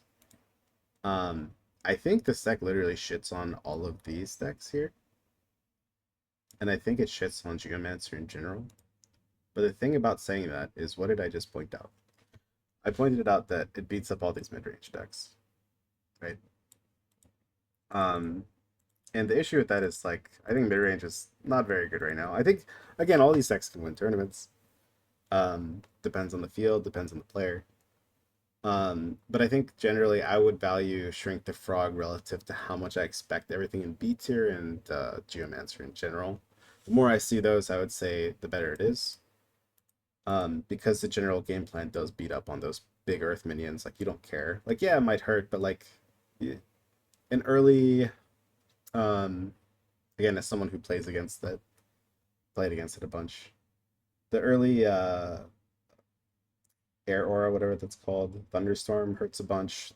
Sorcerer can't really move out of that for free. Um, a lot of avatars generally want to sit there and just draw, right? Um, if it can eat your minions, like Death Speaker minions, that's just free food, especially if you have your Screaming Skull down. I think the decks that it struggle against, probably some of the more combo decks or aggressive decks, especially flyers, like vampires is if a deck runs 3 vampires or has a bunch of flyers, I think battle like this deck struggles a lot unless you have like you draw literally your answers right then and there. But again, I mean that's a small selection of the field. Like AOA, I think is probably a big problem for it. I don't know from personal experience. It's Since just it ends up 50 against it, 50 50 50 50. against Avatar Bear. But yeah, I would expect any deck that's running like a bunch of vampires and some healing to give it the most problem. And for me, I would probably put it somewhere here or here. Um, somewhere high B or bottom of A, personally. Simply because I think the general game plan is very strong um, against everything else that kind of exists in B right now. And yeah, it just has a lot of answers for situations, and whether or not you draw them is a different story, right? Mhm. Um, like I think Roots is terrible for it too, which is why I don't rank it higher. Like if it had a good Roots matchup, I would put it probably in A guaranteed. But I think it belongs somewhere probably top of B because it poops on all these. No, yep. I personally put it either top of B or like the lower third of what A tier is. Mhm. The At the time, like you mentioned, it shits on most mid-range decks, if not all mid-range decks, just because like, oh, you put out a 4 or 5 drop creature. All right, shrink and your turn's pretty much useless. Yeah, you blank their Um, turn, you draw a card. Like that's pretty good. yeah, and plus like what I want to do, and that's it's a cheap combat trick that just demolishes your opponent's last turn. It's a tempo. It's a tempo. Um, the At the time of its conception, it was a field day of mid-range decks. So like back then, Death Speaker Sorcerer days, when those two decks were at the top, Yeah, this thing was taking was taking names during that time. I still do well with it now. The issue is Avatar of Air. More people are playing it, and yeah, like I mentioned, it's like a 50-50 matchup. But that's just because like I've probably have like over 400 games with this deck easy. Um, so like I have a lot of experience with it. It's the only deck that I play. And yeah, against Avatar of Air, it ends up going like 50-50 against it.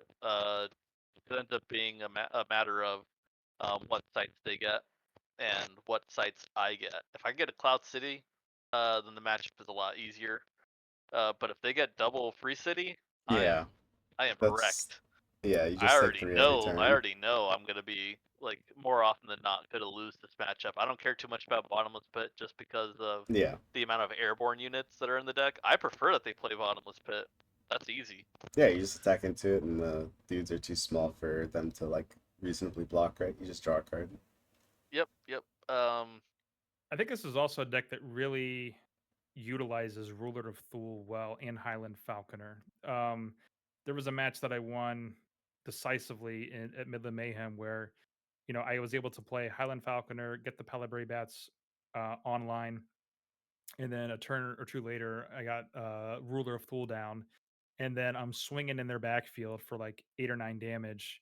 And then if the Ruler of Thule isn't dealt with that turn because I had to tap to play a site that turn, that you can bet that the battle mage is coming over to the other side of the field that turn to start swinging. So you Yep, can yep. apply a lot of pressure very early with that setup. So again, with the thunderstorms are nice because it's passively doing damage to their backfield.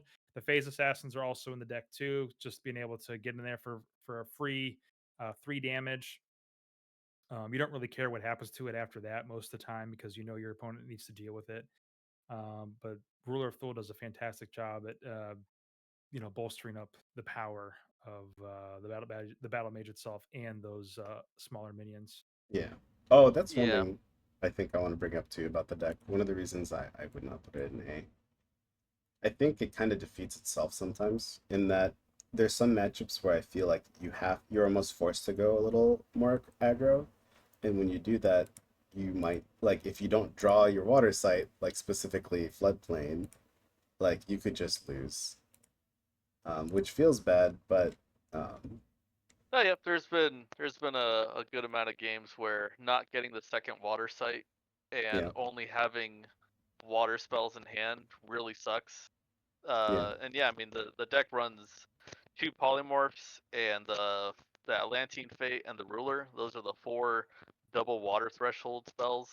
yeah, So what ends up happening is if you have two of those in your hand and you don't have a floodplain or a second water site out or aquamarine core, it's definitely a lot tougher. Um, yeah. You have yeah, to take a turn off, right? And you might not even hit the site. I just yeah, think yeah. I don't think it's really like a big dig at it or anything. I think No, consistency yeah, yeah. It's issues. it's just like currently right now, the Mhm. the whole point of the deck was to like do well against almost everything essentially, and then just to just shit any deck that wasn't heavily play tested or had a lot of um thought put into it, it would pretty much shit on it. Yeah, it is a Uh, very streamlined deck. I agree. yeah. The right now because of the S tier decks being Roots and Avatar of Air, which are like the worst matchups for the deck, it's in a rough place because those decks are very popular. Um, Roots is kind of falling out of favor a bit, thankfully. But yeah, like because right now, Arthurian Legends is around the corner, so this is just like my take overall from start to finish from um, like beginning of the year till now. I would put it at like yeah, like I said, like bottom of A tier, top of B tier. Um, it beat out a bunch of the mid range decks, and just at this point in time, it's not beating Roots. It's a very unfavorable matchup against Roots, and even if I do get those certain cards that I need to like make the matchup like 50-50, it's still a 50-50. So it's either really bad or it's just like barely tolerable. Um, From what I remember, yeah. this list, I remember playing a bunch with you too with the cute list. Yeah. It felt pretty even too. It really depended on what we drew. Yeah. It's Yeah, if I don't get Screaming Skull or like some like Highland Falcon or like some other early stuff, and yeah, if I don't get an early thing or Screaming Skull against the sorcerer list, it's very hard to come back from that. I'd have to have like an Atlantean Fate on deck ready. yeah, for sure. No, Yeah. I think it has game against a lot of the field. Uh, just suffers against the top, unfortunately. And I think a lot of the aggro matchups are probably pretty even for you. It's just really your dominance over the mid-range deck is why I put it at the top of B. Mhm. All right, so the other Battle Mage decks, Fire Air is more like a burn list. I'm actually pretty low on this list.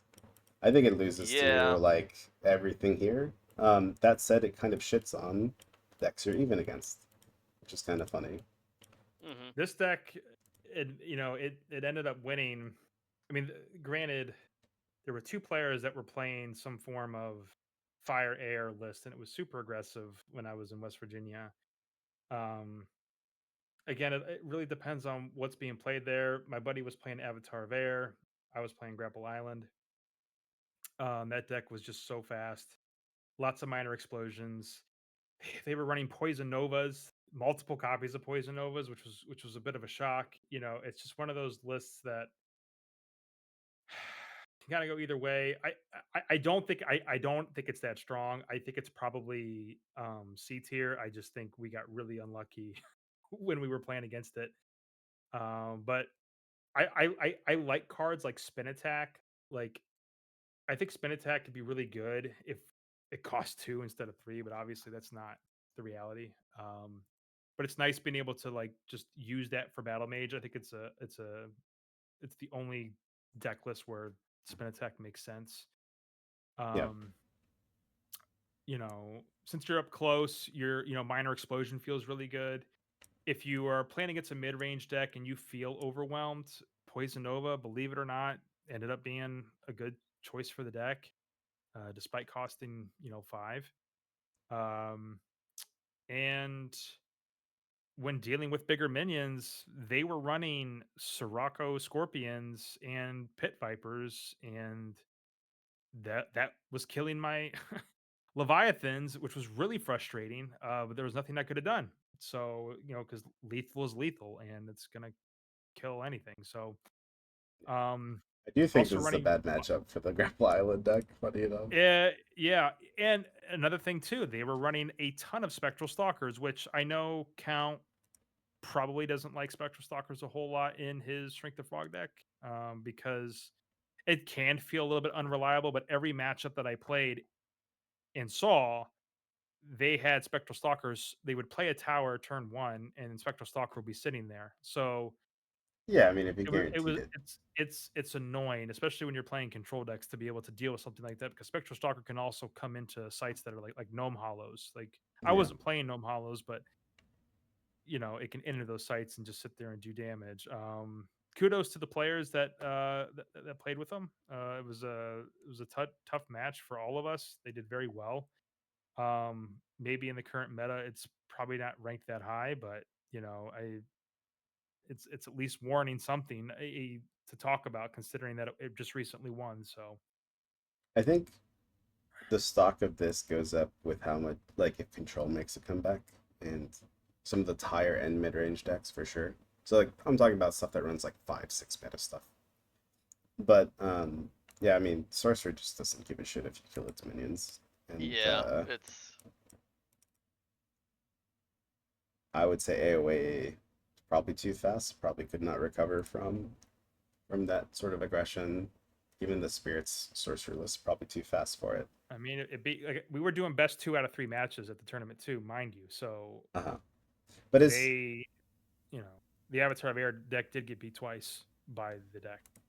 But is that like, I guess the question then becomes, is it the deck doing that or is it the player, right? Of course, and it's probably a mixture of both, because I know the deck that he was running isn't comparable to some of. It's not the most refined meta list. It's got his own touch to it. So Right. again. it's based on how optimized the deck is in relation to everything else that we're talking about here today. Right. Mono air. So this is your spectral Whoa, stalker whoa, whoa! I didn't extremely. even get to say anything about the fire air list. Oh, Yeah, go ahead. okay, good. All right, so I tested this thing out, trying to make the best air fire list that I could, just because I got really sick and tired of losing to root stacks, and I was like, screw this, I'm just going full aggro. No, this is just like my anti roots list pretty much. So it's gonna be like scorpions and pit vipers and stuff like that. The problem with it is if you want to get card draw with it consistently, you end up having to attack, and if you don't have inherent healing or combat tricks to get those bigger minions down, you end up taking too much damage. So any deck that's running like multiple unicorns and pudge butchers and stuff like that, um, you can grapple shot your pit viper or your scorpions into them and kill them that way. But at that point, you're one for oneing, and most of those decks that are running those cards are sorcerer or uh, avatars that are having some sort of card draw, and you don't want to be one for oneing. Yeah, that's I actually my first avatar that I played a lot was actually Battle Mage, and I experimented a lot with mono air and air fire. I reached the same Mm-hmm. conclusion. It just loses to sorcerer and generally earth minions simply because like even if Yeah, you run the novas, I tried nova. Sometimes you don't draw it because if you are drawing cards, that means you're taking a shit ton of damage. you have to be at 5. Yeah, And it's hard as a battle mage. It's hard to be at 5. I know that. yeah, Yeah, like there's certain games where like you're on 3 mana for like a couple turns, depending on it. It's just so that you can maintain dominance on the board, and then at one point, all right, cool, I'm good now. I can play my foresight, yeah. which might be like getting me to 5 mana, so I can play my really good 5 drop, whether it be Whirling Blades or Atlantean Fate or um Poison Nova. You know what? Maybe this should be higher then, because I mean, what we're essentially saying is all the sorcerer decks kind of shit on it, but these The decks kind Mono of Earth aren't. decks kind of shit on it, Yeah, I would say like cause like just the divine healing and stuff like that. Oh, yeah, it. But there's less sorcerer players. Like I would say, generally at the top cut. Um, Nowadays, just It, Earth there were aggro. I don't think there was hardly any sorcerer players at the event that I was at, so Yeah, it's probably why it did well. yeah, I think people are forgetting just how good Sorcerer is. yeah. Well, I mean, there's that, and also sorcerer kind of loses to the S tier stuff. Yeah, gross. So yeah, I don't know. Me personally, I would put it C tier, but if the world continues to be less of a sorcerer place, then I can easily see it being B. All right, mono air battle mage, more aggressive. Doesn't have the burn though. Doesn't have good answers for big minions. I think it's clear for me, kind of low C. It'll Yeah, shit on the I control agree. matchups. Really struggles with the mid range matchups, even if not disadvantage against some of the other aggro matchups. Correct. Yep. Doesn't have healing. Yeah. Oh, Doesn't that have any too. way to like mitigate after having attacked a minion. You end up averaging 2 damage to yourself every time that you want to draw a card off of a minion. Yeah. Elementals aggro. This actually comes up all the time in some of the in almost every top cut. I think there's been one except for this one, which is funny. But I personally think it's pretty weak, and it's more the players that kind of carry. I've tested a bunch of aggro lists. I would put it above wolves simply because they're guaranteed to always have like turn 3 big dude, turn 4 big dude, because they could just run the earth guys and then always have towers. Yep. But it's definitely it loses the sorcerer, it loses the death speaker, definitely loses the. Well, actually, it has a good seer roots matchup depending on the sites you get. No, Um, yeah, because you can like the turn after roots, you can tower and play 2 1 drops. Doesn't matter what color they are. yeah, or and also But it they doesn't run have the utility card draw. sites. That's the issue is it doesn't have the card draw. Yeah, it just loses to too many decks. I think it's very low. Would you agree, Joseph? Yeah, yeah. I don't know much about this list to be honest. I'm assuming it's just a lot of smaller minions. Two drops like polar bears, scarabs, bats, um, scorpion, stuff like that. So, yep, I agree. Apple Island. So this is kind of my pet deck, one of my pet decks. Um, where do you guys think this lands? I am also very biased by this deck. So I would consider this as a mid-range elementalist list, at least from the versions that I've seen that are running like Poison Nova, Dapper Vampires, and infiltrates and things like that. Like um, really good 3 to 5 drop cards, and then at the end getting to the seventh site to just close out the game with like an Island Leviathan grapple shot play. Um, I think that it would fall in the range of B tier. It does well because of those cards, Infiltrate and Poison Nova, and those other really good single threshold spells. Common Sense. You have a very diverse pool to play from, and what ends up happening, I think, is whatever you're teching. Like if you're going to a specific tournament and you feel like you're going to be playing against a lot of um, I don't know, Avatar of Airless. Well, you might, adjust 2 or 3 cards that might still be single threshold, whether it be like fire bolts and stuff to to get a better early game against that kind of thing. And I think Elementalist really excels in that kind of thing. You don't have to, totally alter your mana base to be able to do well against a lot of these decks that are pretty prevalent right now. Um, as far as the roots matchup, like you said, it doesn't win. It just Yeah, doesn't win. it's straight up auto loss. Like Yeah. specifically the seer list, the geomancer. I mean, if they get it, they get it. But also they don't come at you really fast. Yeah. So I would put this in like B tier because it could still lose to a lot of the mid-range list, because it's like I said, it's a mid-range. I consider it as a mid-range list itself, and a lot of the times between the mid-range decks, it's like it ends up being like the tech card that wins you the game more often than not. You don't consider this a control deck. Do you consider this a Uh, mid range? at least from I guess it just depends on the version that you're playing with it, the card pool. If you're gonna go with like Riptide and Mariner's Curse, and some of the other water creatures like Tufted Turtles and stuff, Hmm. yeah, it can be. Um, hmm.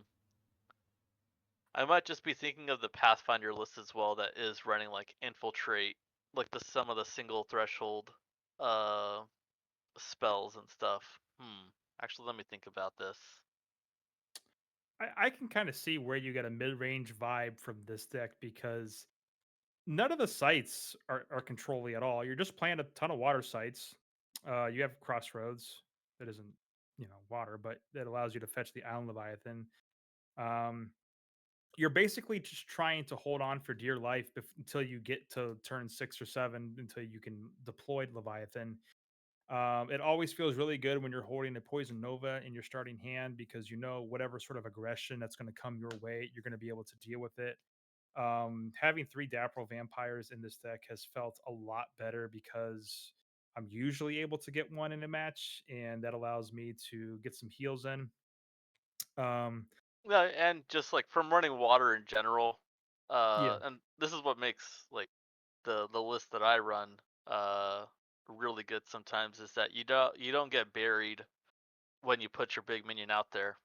Yeah. You just put it on a water site and it's safe for a turn. And I mean that's the main reason why I even ran water was because I hated getting buried. There were so many people that were playing sorcerer and like Avatar of Earth where no matter what minion I was putting out, bury. Common sense bury. Earthquake, get buried. Yeah, Yeah, Yep. it wasn't fun. and Moth and I have had some discussion over bury and drown. I Moth, I may be mistaken. You might be running Barry. I run Drown personally. I like playing it a little bit more defensively. And plus, if you have floodplain as your site on site 8 or 13, typically you can flood the site in front of you, then turn that into a water site, and maybe you can drown something there if you need to. That's the nice thing about using floodplain in that regard.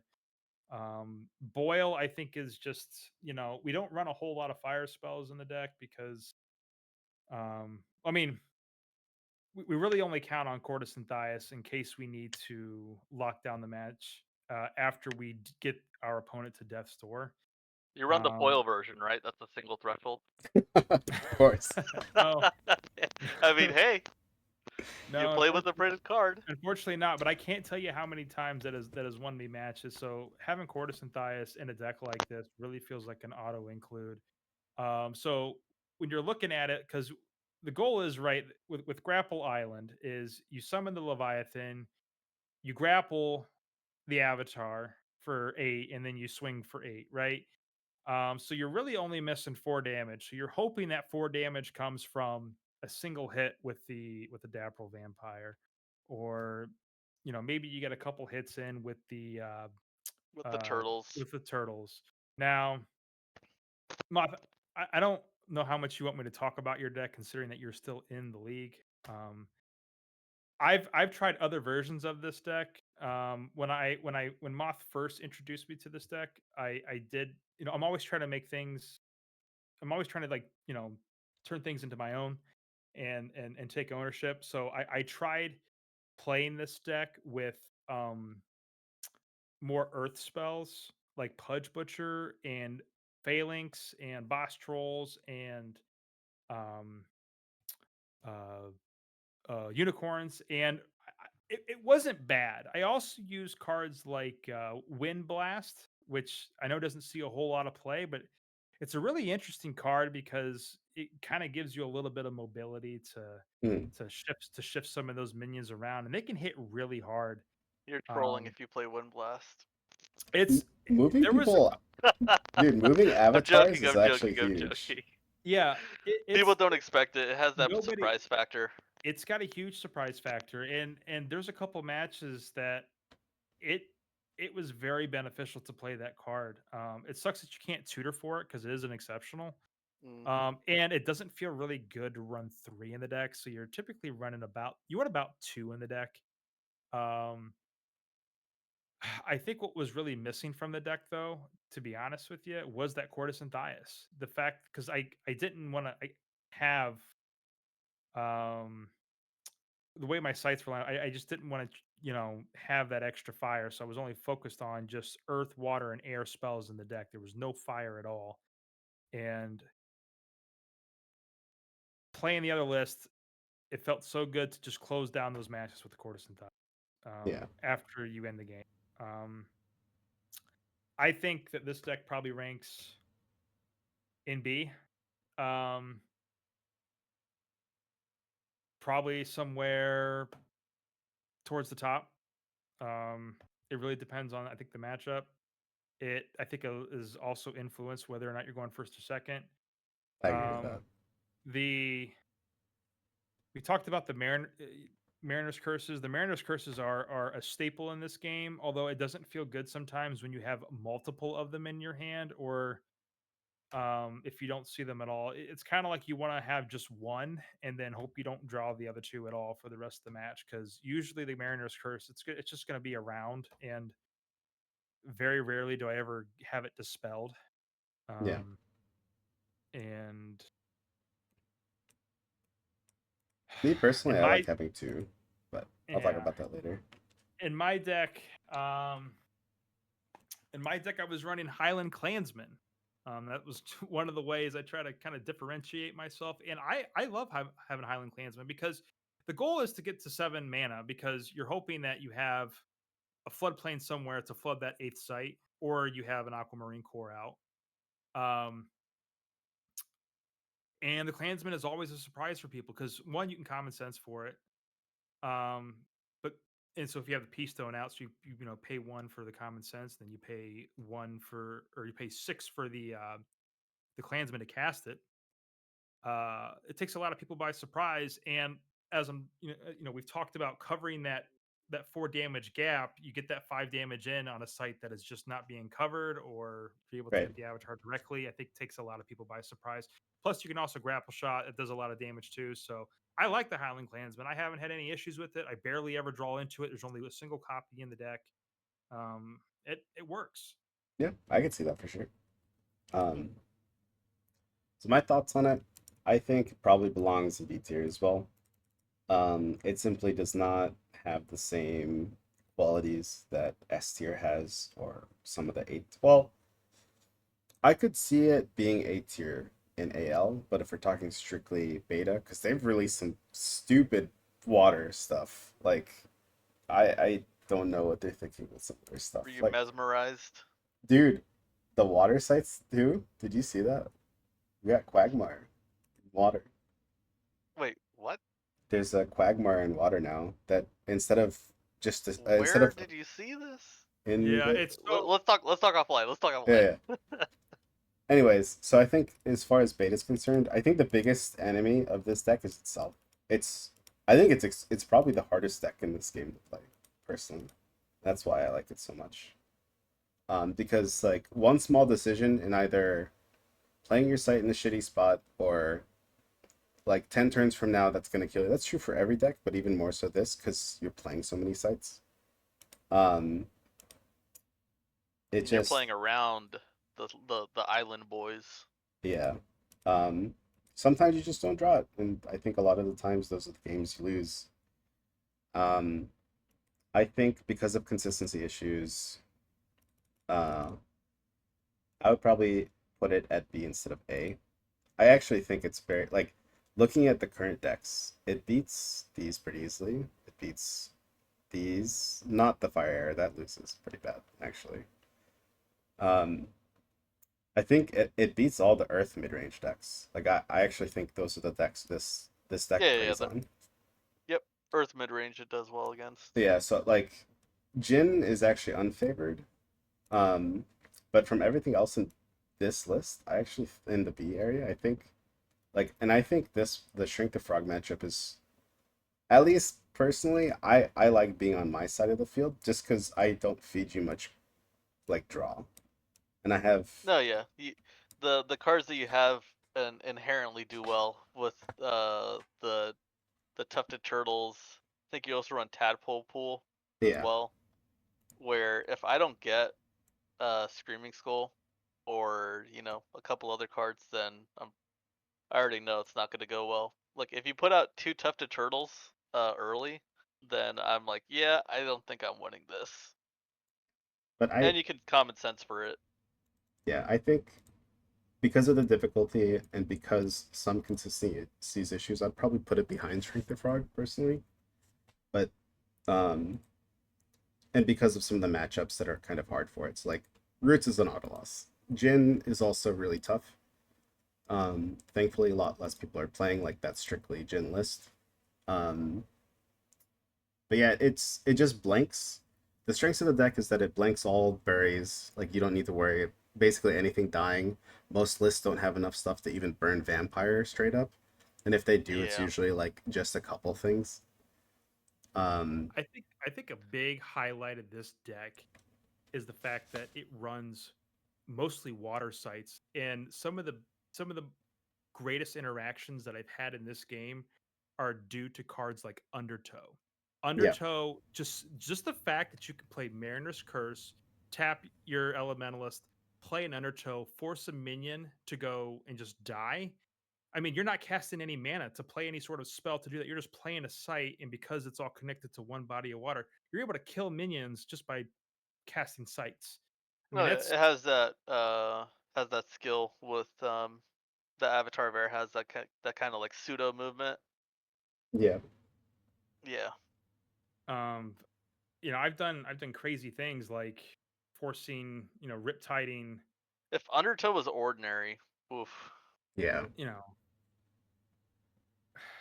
Yeah, I agree. I think movement's a big part of the deck too. Like yeah. moving out of auras, moving away from like center line is very easy for the deck. It doesn't So cost any Yeah, if yeah, you're mana. yeah, playing against yeah. the flame caller, like if I'm playing flame caller against the flame caller and I play undertow, I'm typically moving my avatar off to the left or the right side, so it's forcing the Playing flame against caller Battle move. Mage. Up, Undertow turn 2. Not getting grapple shot today, Exactly. Titan.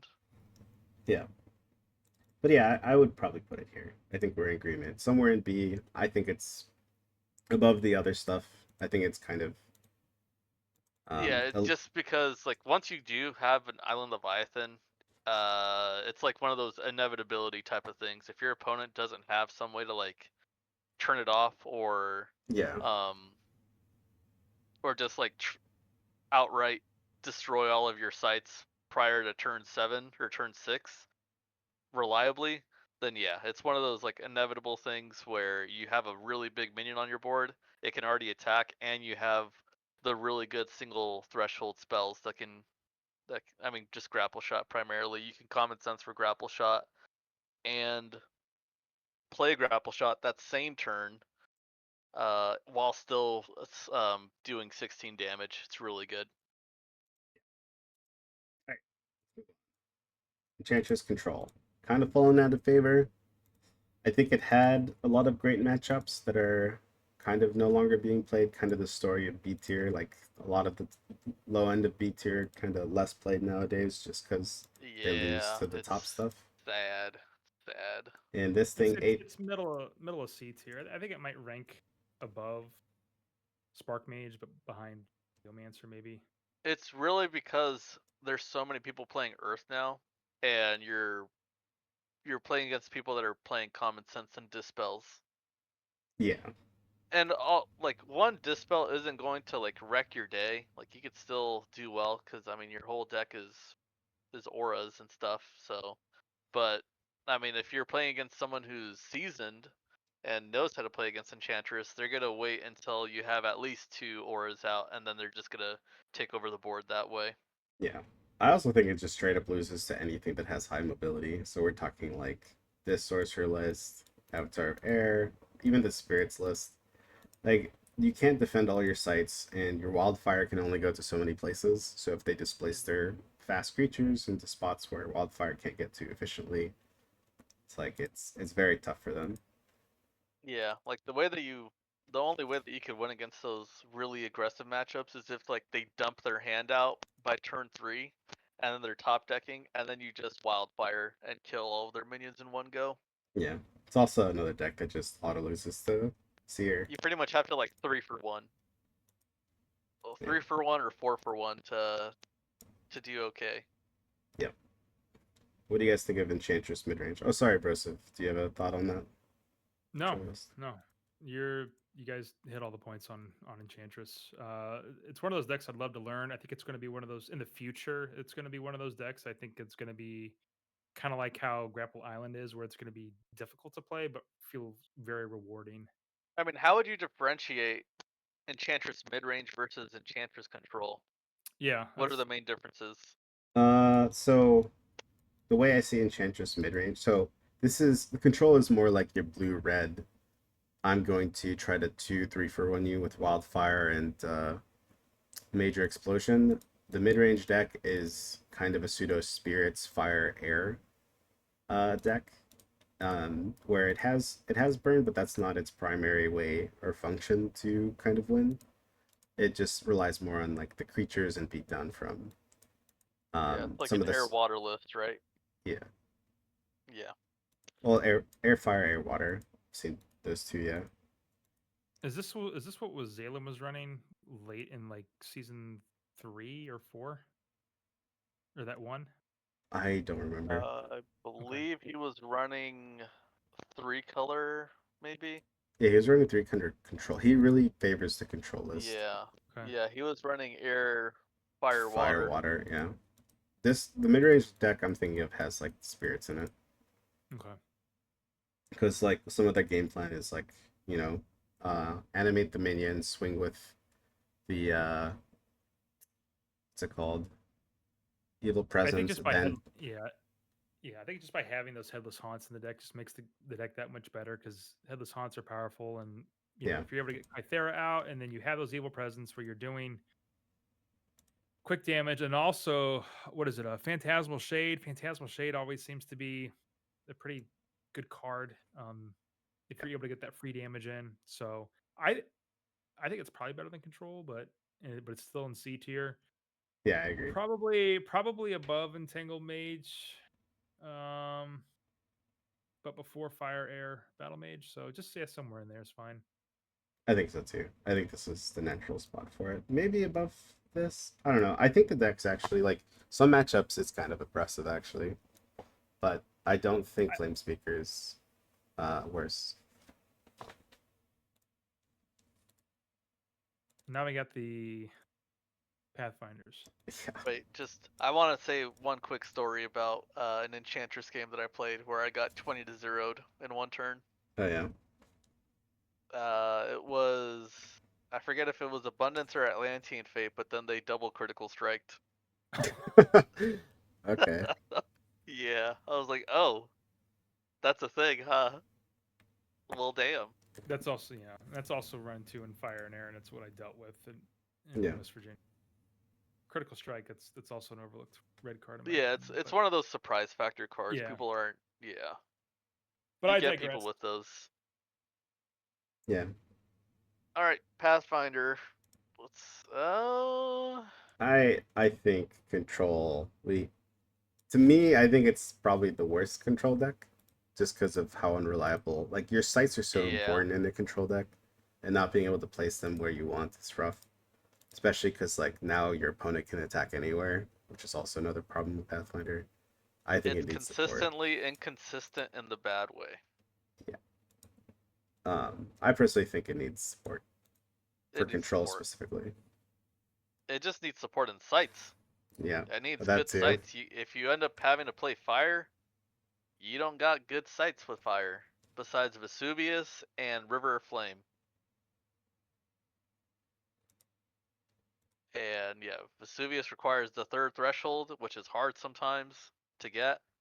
Yeah, Yeah, if you're gonna be running dual lands or like dual color, uh, it if you don't get the dual land in like the first 5 or 6 sites, it's gonna be kind of rough. yeah. I mean, generally control decks try to get to high mana, and Pathfinder makes that easy. But again, you're opening yourself up to so many places to be attacked just by the nature of Pathfinder, and half the time it's hard to defend them. And you're if you draw the wrong colors, and you're probably most of us run two colors, you just lose. Any thoughts, Broseph, on Control Pathfinder? Uh, I don't see it a lot. I mostly see aggro in mid range. So Yeah, if you Yeah, can get through the early game and get past turn 6 with control Pathfinder, and you're not playing against roots, then you're in a good spot. yeah, Just because like you have like 7 cards in hand by that time. yeah, and it's usually like big stuff. Yeah, All right, aggro. but yeah, it just loses to too many things in those first 6 turns. I think Yeah, aggro is just more or less a worse Fury Road. I agree. Yeah, agreed. Um, It's still probably yeah, in C. It's definitely in C tier, I think. Um, Its biggest hindrance is itself and fire sites in general, yeah, yeah, because you can only play one of each desert, and the rest of the fire sites are doo doo. yeah, I agree. So yeah, once you get more, I mean, Poison Well is gonna be ridiculous, I but think it's even better then, than Flamecaller. it's not gonna be able to utilize the new Yeah, fire site as yeah. well, just because it's a one of. And I yeah, actually, it's yeah. I actually think it's here personally. Okay, I don't think it's better than anything in front of it. It's just it's a mediocre Earth fire deck or air fire, however you want to build it. sure. Um, yeah, it's just not that It can Yeah, obviously I'd say win games, but like yeah. half the time you just kill yourself, and it's Yeah. not great. I think you end up having to go like Earth Fire with it. Yeah, I Earth mean, Fire aggro. Yeah. I've seen Airfire too, but it was actually it's just weaker. Mhm. Um, Mid range. So I think this is probably better than aggro personally, just because you get Yep. like clansmen and It's some of the yeah, bigger it's stuff. the best among them because, like I mentioned, it plays the infiltrate. It plays really good low threshold spells at the 4, 5, and 6 slot Yeah, even some of the and seven 7 slot. slots. You know, Yeah, um, I think. has access to Death Dealer. If it's I see mostly air fire mid range. Uh-huh. And yeah, playing those cards like mind you, the only mid range Pathfinder person that I actually play against is Zach. Right. Zack Attack, and yeah, he's running Infiltrates, Poison Novas, Dapro Vampires, Whirling Blades. Yep. Um, yeah, all those really good cards. Every time I see those lists, I just think like you're playing a worse Cords version and of. Dice. Yeah. Cords and Dice, yeah. It functionally plays like the sorcery list with higher threshold or higher mana and stuff, and you can often double Yeah. spell the If, biggest stuff. yeah, the way I see it is if Pathfinder had a reliable way to get the threshold it needed every time, then it would be like close to the top of all the mid range lists. Just Yeah, I because agree. you're moving and you're drawing a card every turn, I agree with like that. regardless. Doesn't matter about sites, but because it loses to itself too many times, yeah, it's consistently inconsistent in the bad way. Yeah, I agree. I definitely think it's at least B tier compared to um just because it is running like the generic like Earth mid range, and it's Hmm. generically strong. It has card advantage. I don't think that could And ever be it lower does than it B. does okay against aggro just because you can um the first few turns you could just build left or build right, not complete the bridge at all. And then Yeah. your opponent has to like the soonest that they can get to you is turn 3 Yep. if they don't have Imperial Road, that is. If you Imperial Road, you're in a good spot. Yeah. Yeah, I think that's it for the decks. There's a bunch of people in B tier. I know. I don't know where else to put them. I mean, you could like I was distribute thinking, them. as I was thinking, like if I were to promote some, it would just be Shrink the Frog, Grapple Island, the Djinn, and the Avatar of Earth to A, Just to and distribute them then a little bit more. evenly, yeah, in the order. I could see that, yeah. I mean, it's like I don't think the power level of goblins is very different than Shrinking Frog. It's just Yeah, conditionally good in the current build. And like, Yeah. same thing with Grapple Island. It basically beats up on almost everything below it. Same with Shrink the Frog. Um, I think the Gin list will always be good, but I'm hesitant to put that in A tier just because, like, Frog beats it up. It has a good matchup against Grapple Island.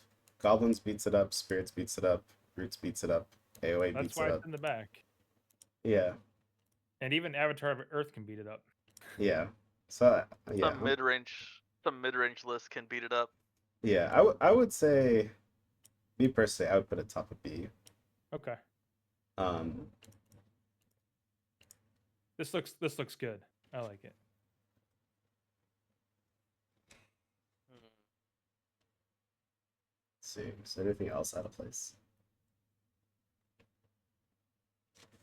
I think the Avatar of Fire needs to be at the bottom of C tier. I mean, this tier doesn't matter, but I agree. C tier? You think it's bottom of C tier? Oh, Or no, C. No, not Oh, I know okay. what you mean, bro. So the Yeah, bottom tier, yeah, that's Z tier, Z tier. yeah, as in Um, unplayable. yeah.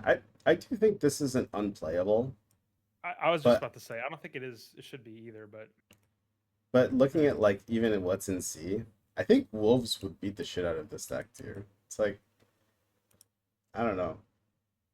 The question is, can Wolves beat any of those decks?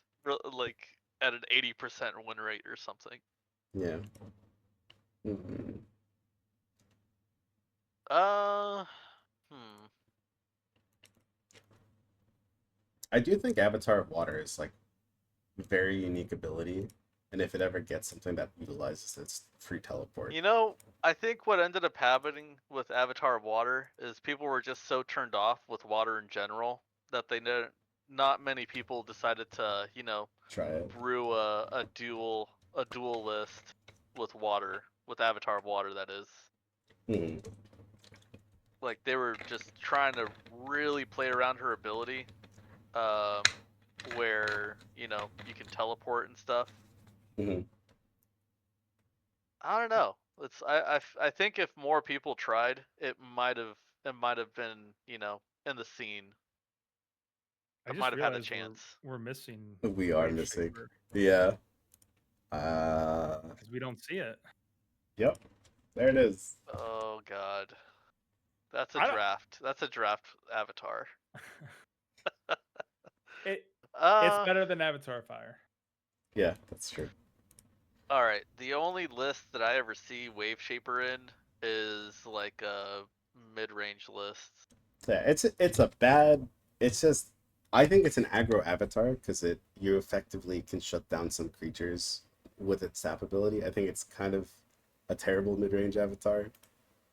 Um, The and Yeah, water what is ends up also the worst happening? color. So Yeah, what ends up happening is you if your opponent's playing Wave Shaper, you're not stacking anymore. And even in general, you're not stacking your minions. So, you know, uh, if you're playing an aggro or like low to the ground minions like three cost and below, Wave Shaper is not going to do well against it just because of um the number of those 3 cost and below minions that are going to be out there. right, So the only way you can actually do it reliably is like funneling them in a certain way with undertows or great walls, things like that. Get them into a place where they can only enter through one of 2 sites, and then But most people don't know how to do that. right. So yeah, it needs support. Just the water avatars in general. Yep. I mean, Uh, it's funny that like the best water deck isn't even a water avatar, and it's because it can play non-water spells. That's like how troubled water is. It's true. But yeah, I think water is getting a lot of support, which I think is a little bit of a mistake in the way they're pushing it.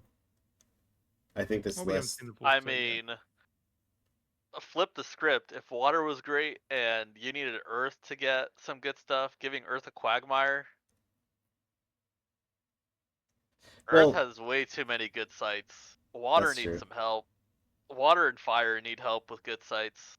Fire is just good because of the minions and the spells.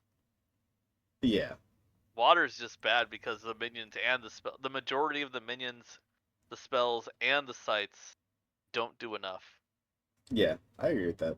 The only reason I say that is I think where water shines is their specific uniques, like Ruler of Thule, and also um, generally the better cards are more defensive, and they're giving Yeah, water more defensive cards. I don't think that's where tricks. They're most combat people, tricks. yeah, that's not where most people who are brewing water want to see the power in water. They want to see like creatures, powerful creatures, not more defensive um, stuff. I mean, it helps my deck, so I'm happy.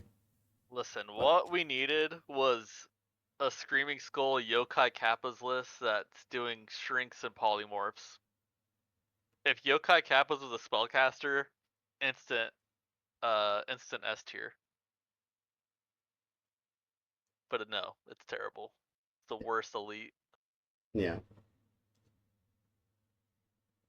All right. Any closing thoughts as far as like the decks you've come across or the list we have in front of us?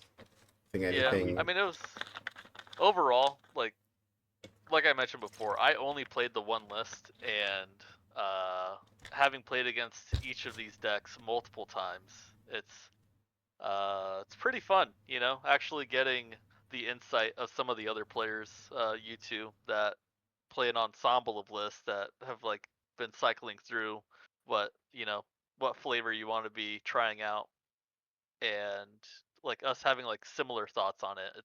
It's nice to see that I'm not just, rambling and I The don't know what one I'm trick, talking yeah. about. Yeah, yeah, yeah. Yeah, I that the get one you. trick just only knows his backflip and that's it. Yeah. No, for the most part, I've tried almost every list that I thought was even remotely competitive, just to see like it's interesting to understand kind of where its strengths lies, what turn it comes on, and what decks that would generally be good against. Because like I said at the start, I'm more of a deck builder than I am a player at heart. I really like the the process of iterating on a deck. Um, I agree with you. It's interesting to hear everyone's thoughts on deck, and I think we're mostly in line. There's a few outliers, but I don't think many people would disagree. I think with this list, outside of maybe CJ, I think he always downplays the Seer list, and I'm like, dude, it's so good. What are you gonna say, Broseph? Spells, Genesis. Genesis abilities in the game, it's going to only continue to get better, or at least at the very least remain relevant. I think Death Speaker will just always remain as a relevant avatar, especially for the fact that it can utilize your opponent's graveyard. And we Mhm. all know how strong card draw is. So unless there's not a plethora of card draw mechanics in the next set, I still see Sorcerer being in that B to A range consistently. Yeah, I'd agree with that. And I think that speaker, like you said, will always get better. I think the avatars that definitely lose value over time are going to be things like Avatar of Earth, where it's very reliant on the site, and it's only going to be as powerful right now as the support around it. And I think the support is very strong, and it's already kind of falling down a little bit. My concern is with Pathfinder. With the new ruling that we're going to have 50 spells and 30 sites in a deck, which is a whole conversation on its own. Just focusing on the Pathfinder, I think having more sites in the deck going to make it better or worse?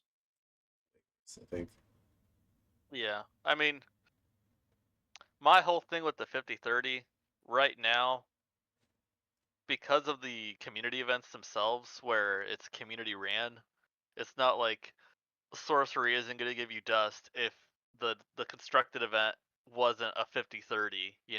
Sure. So, I mean, we'll try it out, see how it goes, but as far as like it being like a the amount of outrage that I saw in the Discord for it was like so unwarranted. Um, yeah, I mean, I just call them smooth brain Discord Andes. yeah, Well, like I said, that's a whole other discussion. What about Roots? Like I think Roots is really going to fall out of Oh, Roots is favor. done. Roots is done if Yeah. it's 50-30. Yeah, yeah, I don't think Geomancer Roots is going to be as high as it is. Seer will no Yeah, longer Seer be will at the top be of its game. Seer Roots will be a B tier, like middle of B tier list, yeah. because its win rate will pretty much go down by like 20-30%. And then when you look at this list, Seer only has Maybe been close as to good like as it 15 is and 20. because of Roots, because of the ability to scry, the ability to find the roots, to find crossroads, to dig deeper into your decks. That's why this deck has remained relevant. Is Seer just going to be a very niche avatar? You think in the future I continue to think be a niche avatar? I think with the way they're moving, assuming the community, like Tolstoy said, adopts the 50-30, even the 60-40, it's going to be the scry effect becomes less and less reliable, and it would lend itself to be only a control avatar. And I think this game, playing control, there's very few lists that can actually accomplish that right now in the current field. And I just think control is kind of in a weak place. So I think it'll kind of stay in a mediocre. I think it'll stay a mediocre avatar outside of Roots for sure. Yeah, until we have hand size limits, then Seer is not going to be as good as Sorcerer. Yeah. One of my suggestions, and again, I'm kind of going off topic, was if it goes to the 50-30, I would like to see maybe an increase in the starting hand size. Maybe drawing one more site and or one more site or spell might. Brosif, that would totally alter the game. I know it would, but I Going think 50-30 already alters the game I so mean, much. yeah, I think, but just having one more you can choose after your mulligan. So let's say you still get to draw 6 cards, and maybe after you go through the mulligan You phase, you can can choose then to start with an extra site or an site or extra spell. spell. Yeah, yeah. I think that would Well, help a only if little you're bit. going second. Sure, maybe. I don't know. That's already how it is. Yep. Yeah, I think a No, but lot of yeah, these I know what you mean. I think a lot of these decks, as we've talked about today, will continue to remain relevant in some form. Obviously, there's going to be transformation, and just because we're having 10 cards added to the deck list, at least the spell book and the atlas, doesn't mean that it's 10 completely different cards. I mean, we may be adding, 2 new uniques plus, 4 of the same ordinary and 3 of the same exceptional or something like that, right? So it's not like you're putting 10 completely different cards in the deck. Maybe you are, maybe you aren't. It's not going to change, I think, a whole lot, but I Yeah. do think the increased variance is going to be a lot of fun. One of my biggest gripes, I think, with sorcery is the finishers. Cards like Grapple Shot, we know how strong it is. It's got a ton of versatility. Um, Sometimes I feel like more games should just be won by surrounding the opposing avatar with minions or overwhelming magic.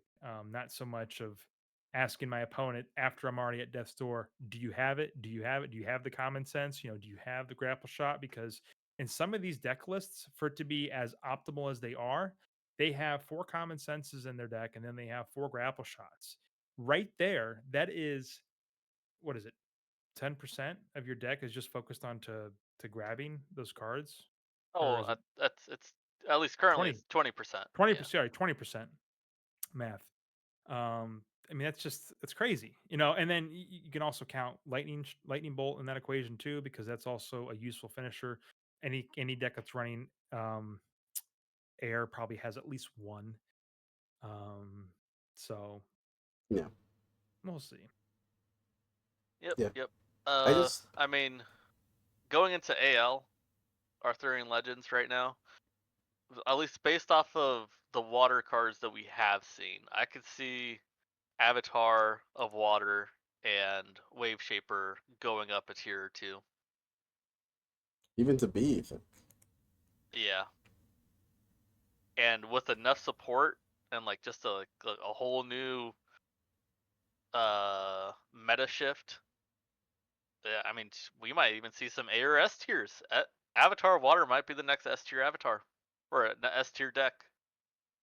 I think a lot of People focus right slept on now is on Avatar of Air for the longest. they did. I think a lot of focus right now is on Elementalist because of the knights. Um, Oh yeah, Elementalist is gonna be S tier next set. Elementalist, I I think, think is so going to too. be in the A or the S tier, moving Now into that we Arthurian now that Legends we have because of the shifted to versatility. uh dual tri and quad color minions, Elementalist is it's inevitable. It's gonna be too good, too consistent. That's the thing. It's gonna be more consistent than the other avatars in getting these stronger um utility minions out. Is it going to be so good that that'll be better than the sorcerer that is just consistently good at card draw? I mean, if you're dual, I mean, mind you, right now it's just going to be the knights and Guinevere and King Arthur that are going to be the dual threshold stuff. I mean, those cards they all die to bury. I will say that. They do. I think Elementalists will always be as good as how good or as good as the card quality in the game.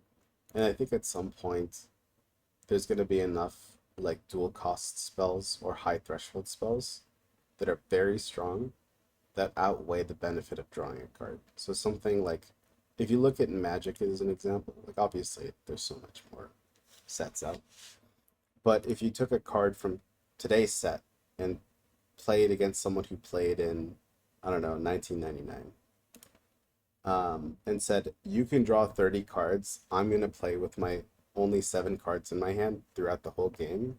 I bet you those 7 cards would beat the 30 cards, including the draws that person from 99 would have, just because Yeah. quality is better. It probably does a bunch of stuff instead of one thing. It probably gets value right away. So I think elementals will only get better as cards get better. But Yep. Better utility sites. Oh, yeah. that's already, a notch for elementalists to put in. But if they keep printing like low pip great cards, then Sorcerer will be obviously like, way better. If they continue to do both, it'll be good. Yeah, I think that's a healthy balance, right? One thing that my brother and I were speaking about was at least if we adopt 50-30 or 60-40, you know, for folks that play I guess I can't really compare it to Magic too much just because it's a 60 card pool in general. But right now with 40-20, the amount of clumping that can happen potentially if you're a dual threshold deck, it can happen sometimes. It's like maybe 4, 5, 6 in a row. That's a single threshold, and that's like variance that's screwing you over. Yeah.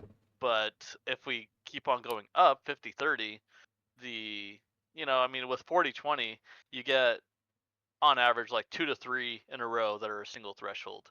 That's going to go up with 50-30 and 60-40. Yeah, that's true. And it's with, unless we're drawing more sites in general, like those 3 or 4 in a row of a single threshold are really gonna like screw over um, dual threshold decks Yeah, I mean, it really on depends on average.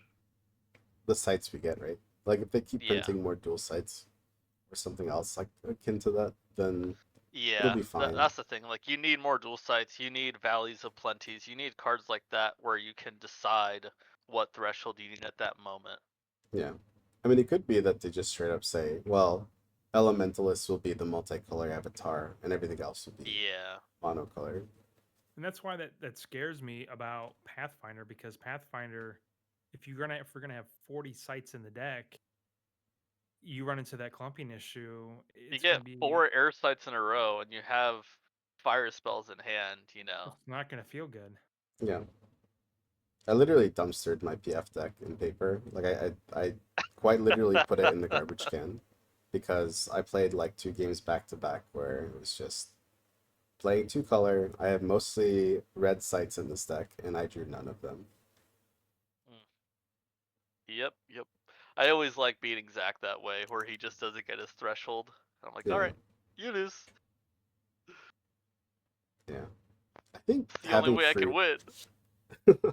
I think having free wins in a deck is like it's so good in long tournaments. Like the league, Oh, I yeah. think the league format kind of allows you to play these harder decks and like it doesn't really affect you.